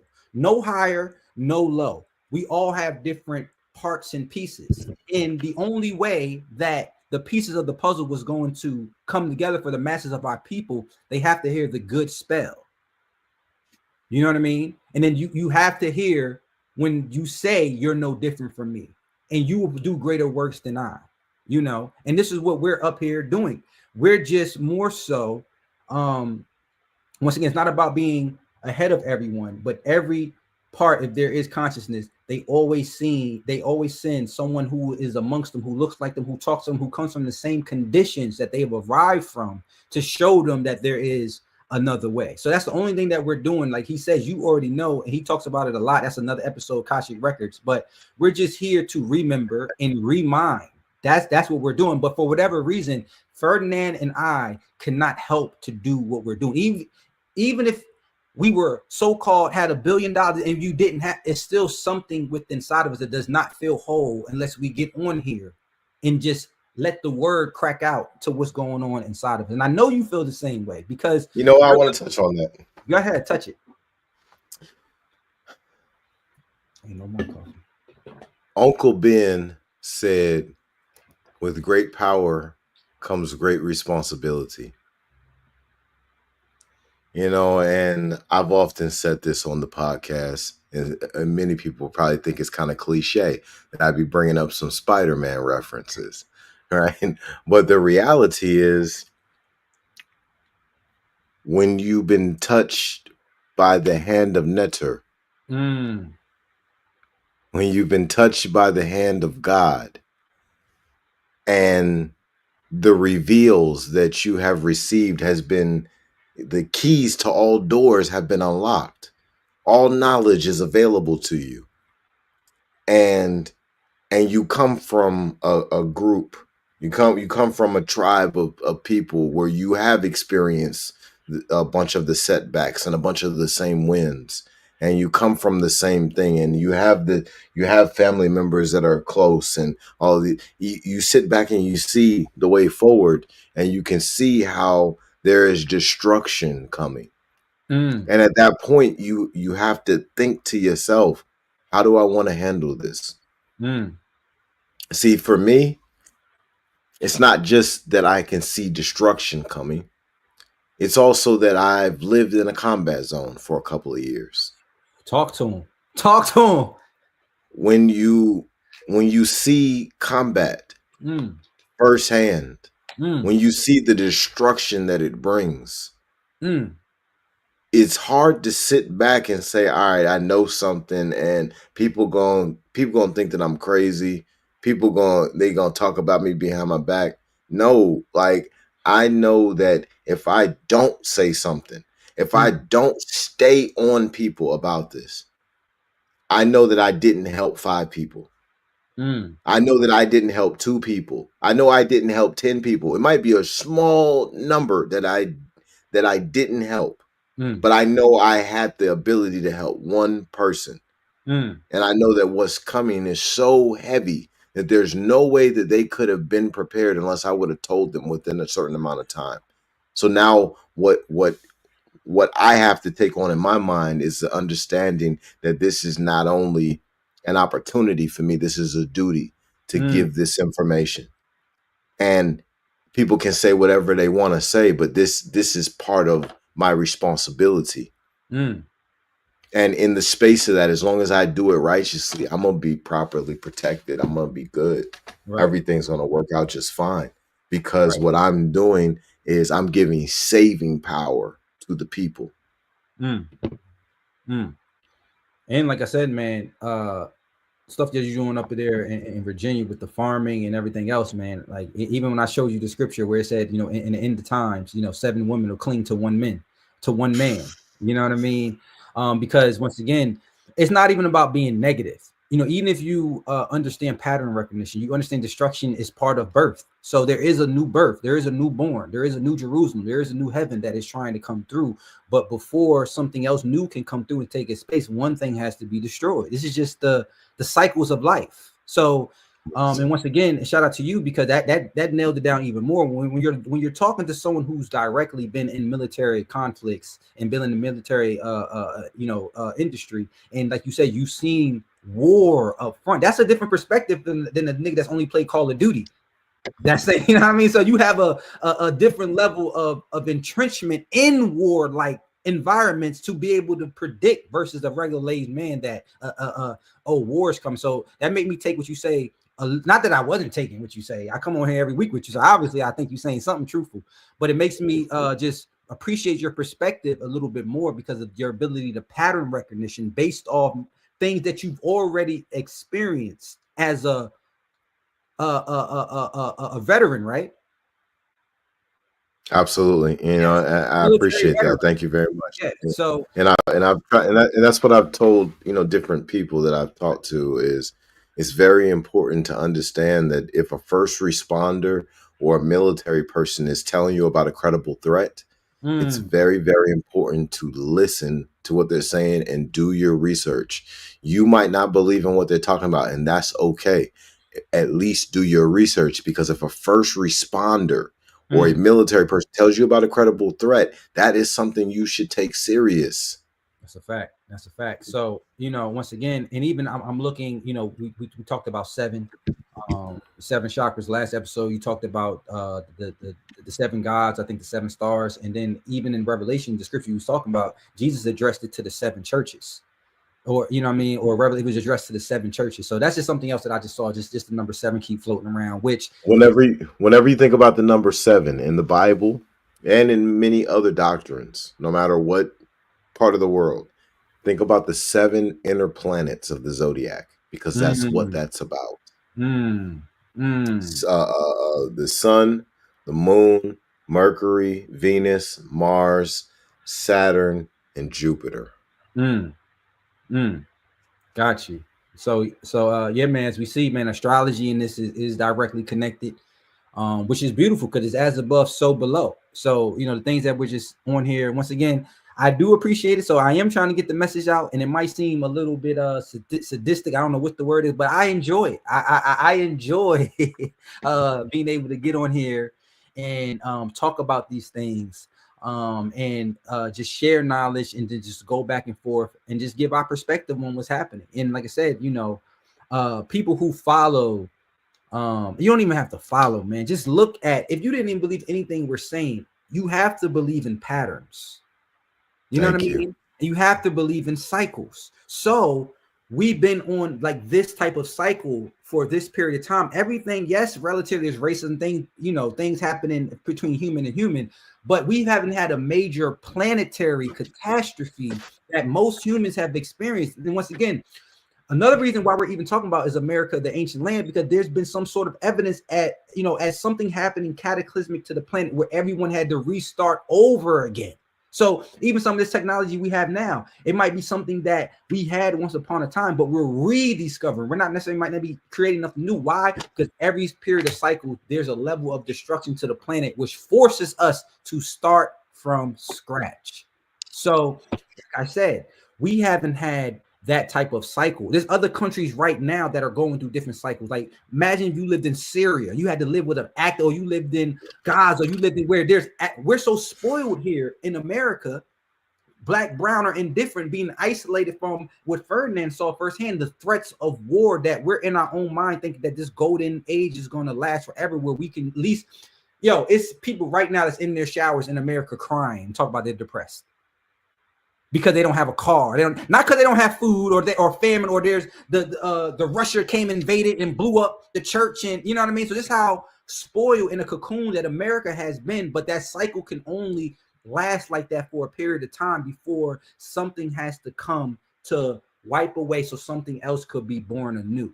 You know what I mean? So even if you didn't believe in any of the information that we're talking from the Bible, that third, you can understand cycles, and you can understand that nothing cataclysmic has happened in a long time. So we're about due. And being though you see, we're already entering the age. It's the age of AI. We was already in what? The information age. So to think that we're gonna keep going from like the industrial, the agricultural, and all these different ages without destruction, you know what I mean? So the information age to me was the last age of humans as we know it, because this next age that we go to is going to be a level of transhumanism.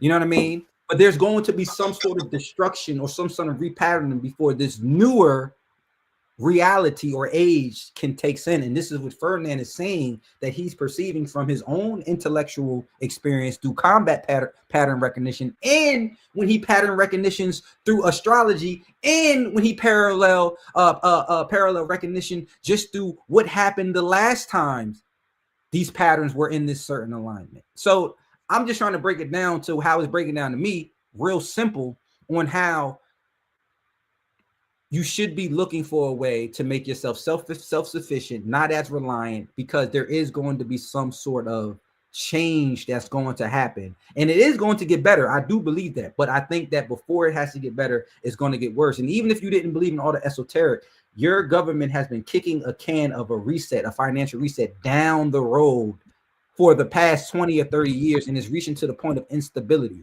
When you look at inflation, when you look at housing markets, when you look at student loan debt, when you look at all these things, I'm sorry, I don't think we're so far gone into debt. I don't think a one presidency of 4 years is going to change the trajectory that America has to go through. And I think if you believe in certain things, that it might be a purposeful sabotage to the economy just to spite one man versus another, which they all do.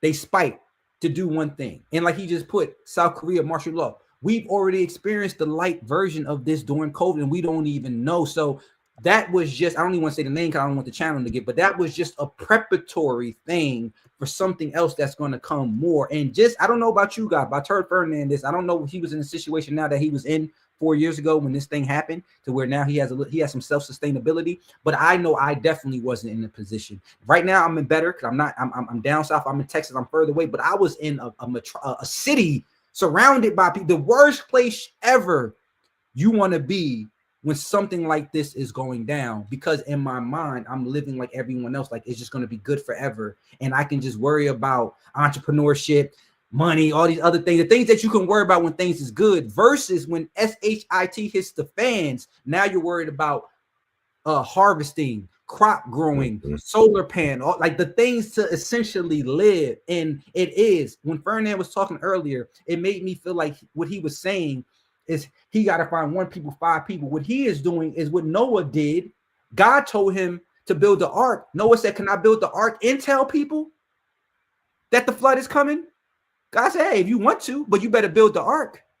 You know what I mean? And what Noah found, that he had this deep insatiable need to tell people, but the Bible tells us that people was being ignorant. Not only were they being ignorant, they was partying and living life like La Vida Loca all the way into the floods. Okay, they were so stuck in their pattern, even when the formations of all the indicators, like me and Ferdinand is trying to show you, was forming, their ignorance couldn't even allow them to see what was inevitable, even with the formations forming in a person coming to them and telling them, like me and Ferdinand, hey, there's something coming, that they still was not able to understand. But what we do know, and I do know, in the story, in the allegorical story of Noah, which we don't know if it's allegorical, we talked about a flood this episode, it might not be allegory, but we do know that he didn't go by himself, and he was able to take family with him. And I think that's what we're on here looking for. We're looking for our tribe. We're looking for our family, because the masses, I don't think they will listen, but there will be the soul tribe that come across this, and we will double confirm for them. And they will say, you know what? we're going to start joining the ark too. How do you join the ark? You start, as Ferdinand, I seen him, you start either looking to plant stuff. Can you plant it in your backyard? Can you plant it in your house? You're looking to be self-sustainable. You're looking to, get rainwater and water, take all the things that would happen if there was a cataclysmic. That is you listening. That is you saying, God, you know what? There is something coming. I do see an ark. We're not necessarily telling you to come live with me or come live with Ferdinand. When we say come in the ark is the understanding of what we're saying. And then, as Ferdinand said, doing something about it. That's when you are either building the ark or joining an ark, when you actually take heed and understand that there has to be some sort of thing that happens because we're just due for it. When you say due for it, I want everybody to understand who's listening that we're going through a pole shift right now. And my mentor, he says that we go through a pole shift every 13,500 years. Well, the last one happened around that time frame ago. And the scientists call it Younger Dryas. Yes. The philosophers call it the Great Deluge, and the theologians call it the Flood of Noah. Well, we're about to go through something similar to that again, but we're in the age of air right now. Aquarius is an air sign. It is also the water bearer. So we could see some water energy, but this is part of the reason why the amount of hurricanes we've seen has been kind of off the charts. And the weather. The weather. Then the fires that we see in California. All right. This all has to do with air. Okay. Even though there's fire doesn't do what it needs to do without air. Right. So in this age, we need to realize what is happening, right? We need to realize that in this age that it's ruled by Uranus and Saturn. Okay.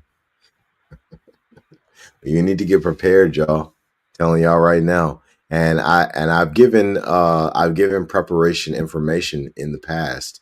But I'll go ahead and give it now again. First thing is get into Ephesians 6. No matter what religion that you practice, get into Ephesians 6 in the Holy Bible and learn about the armor of God. You're in the spiritual war. You need spiritual armor.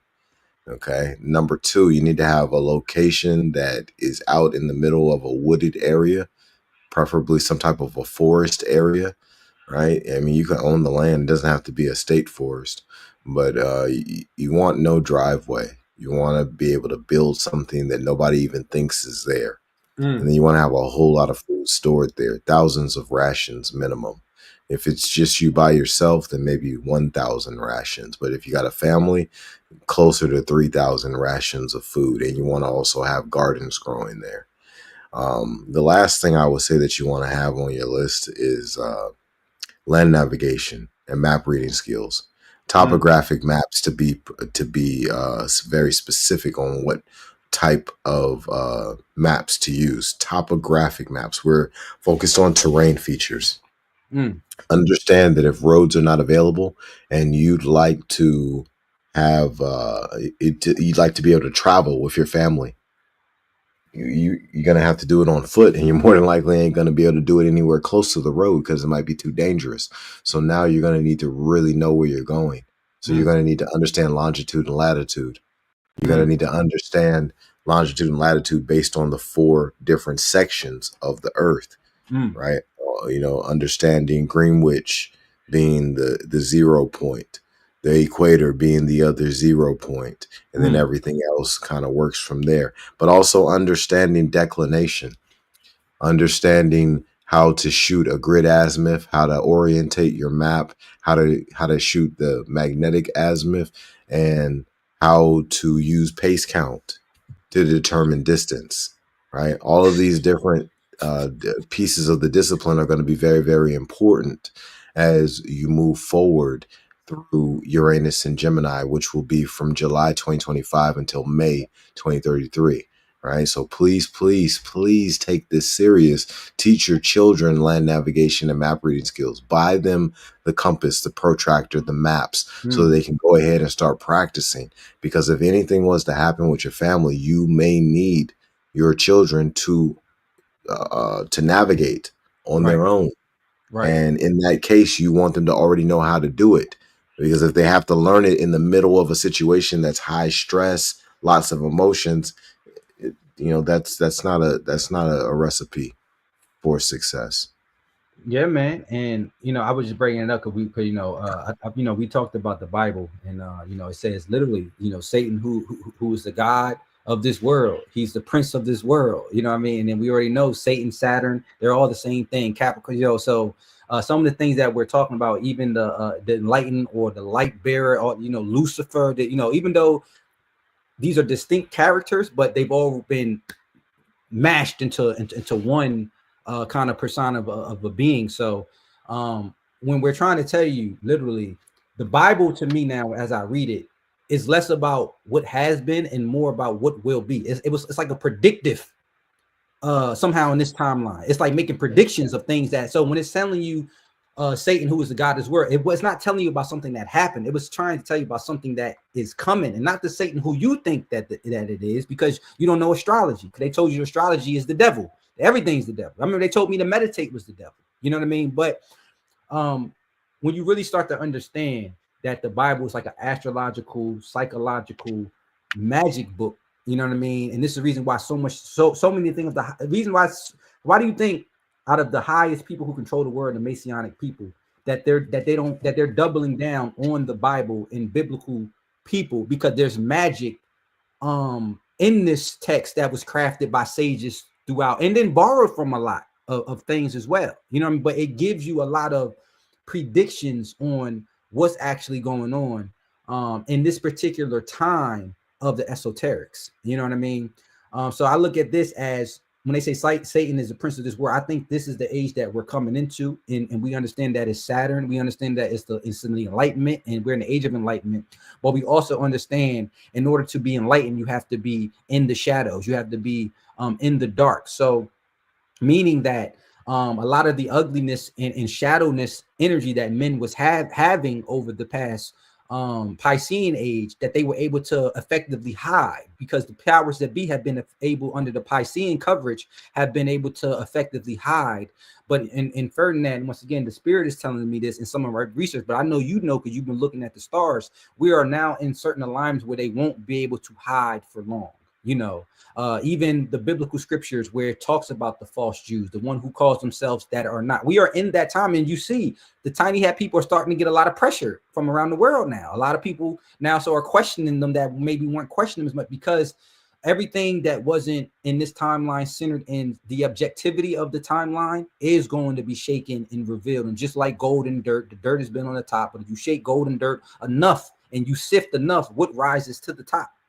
You know what I mean? So I look at all this as tied into each other, even when we're talking about the old land, because there is. And once again, I'm not someone to sit here and believe, oh, there's a chosen people. I'd rather not believe it. But when I look at the pattern recognition, I just can't help but to make.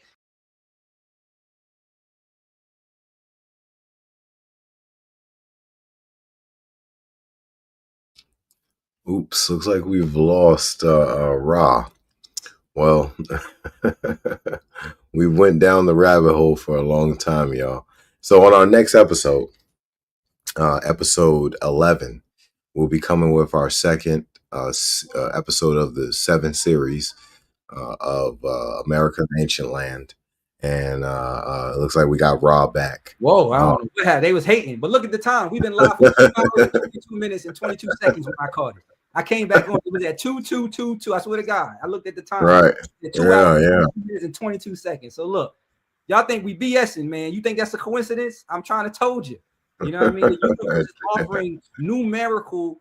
I popped out of nowhere, I popped right back in. As soon as we still been on for 2 to 2. You see it, but when I saw it, it was 2, 2, 2, 2, 2 down to the seconds. So that just goes to show you, whatever I was saying and whatever we've been saying has been concreted also by the universe. It kicked me out just so I can come back and see that. Well, remember, we're in the age of Aquarius, and being in the age of Aquarius, that's an air sign. It's masculine energy. Mm, So when you see 5 2s like that, that makes 10. 1 plus 0 is 1, and mm, 1 is the masculine principle.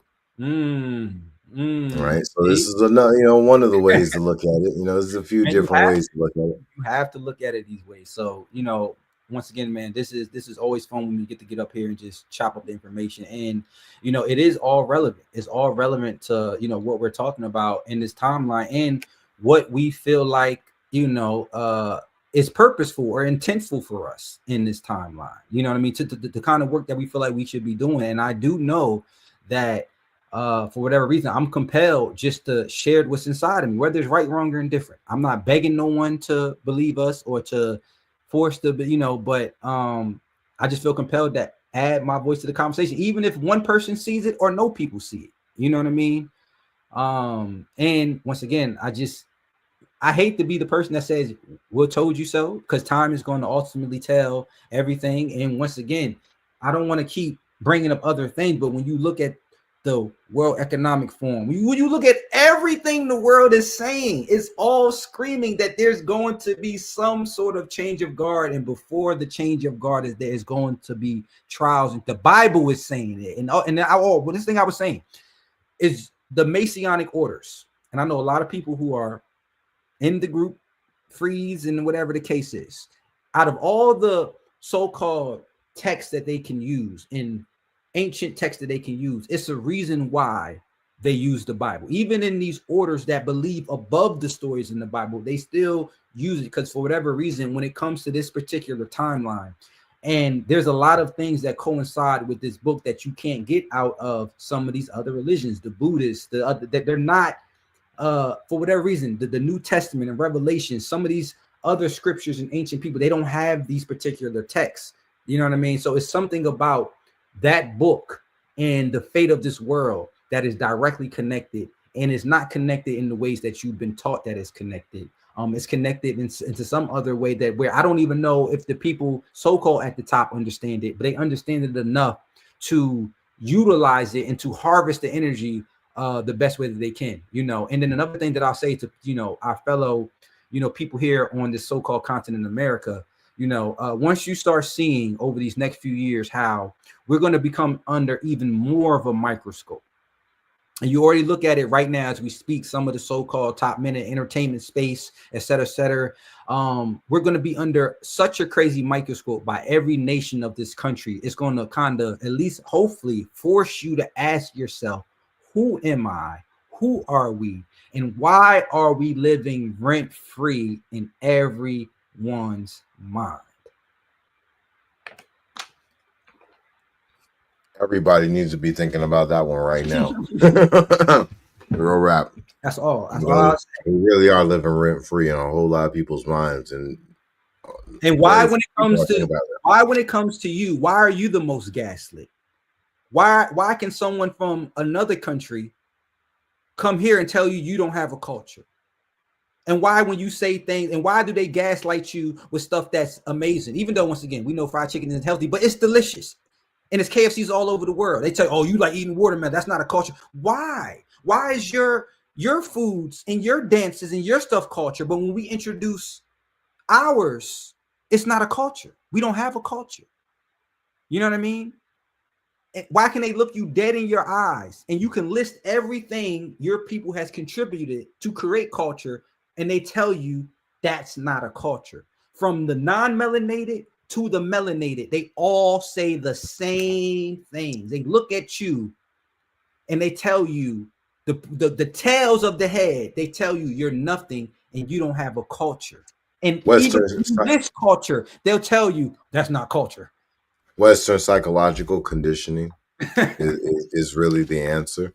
And we got to keep in mind that the systems of the world are kind of really all in, not every single one of them, but the bulk of them are in cahoots with each other, right. So they're putting out one main message, but let's go ahead and lock it down for today. And on our next episode, when we come back, We're going to be touching on we're going to go a little deeper on the mounds and indigenous structures here in America, the ancient land, in episode 11 of Community Roundtable, but episode 2 of the 7-episode series. So, hey, Ra, you got any closing words for the people?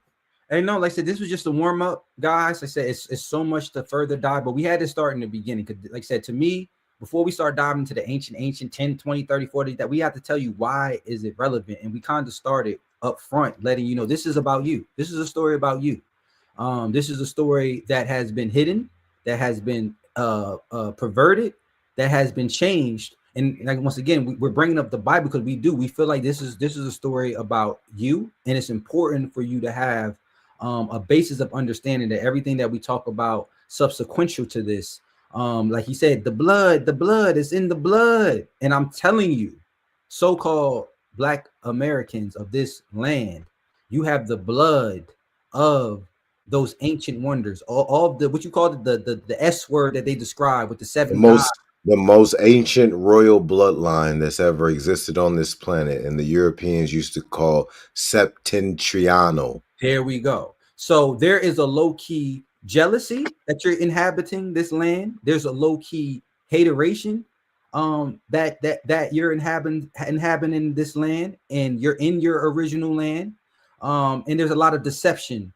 Because even if they don't know consciously, they don't know. It's something different about these people, and we don't like it. And even when we're just minding our business, being authentic, we are disturbing people, and we live rent-free. So that's all that I just wanted to, kind of just touch on that. And once again, the last shall be first, the tail shall be the head. And I really do believe that. And I'm just appreciative that we can come on here and just, share the knowledge with people who it resonate. And if it don't resonate, it don't resonate. But luckily, I have another person on the opposite end, and it's resonating. It only takes two. If any two can agree, you know what I mean? So we have two people in agreement.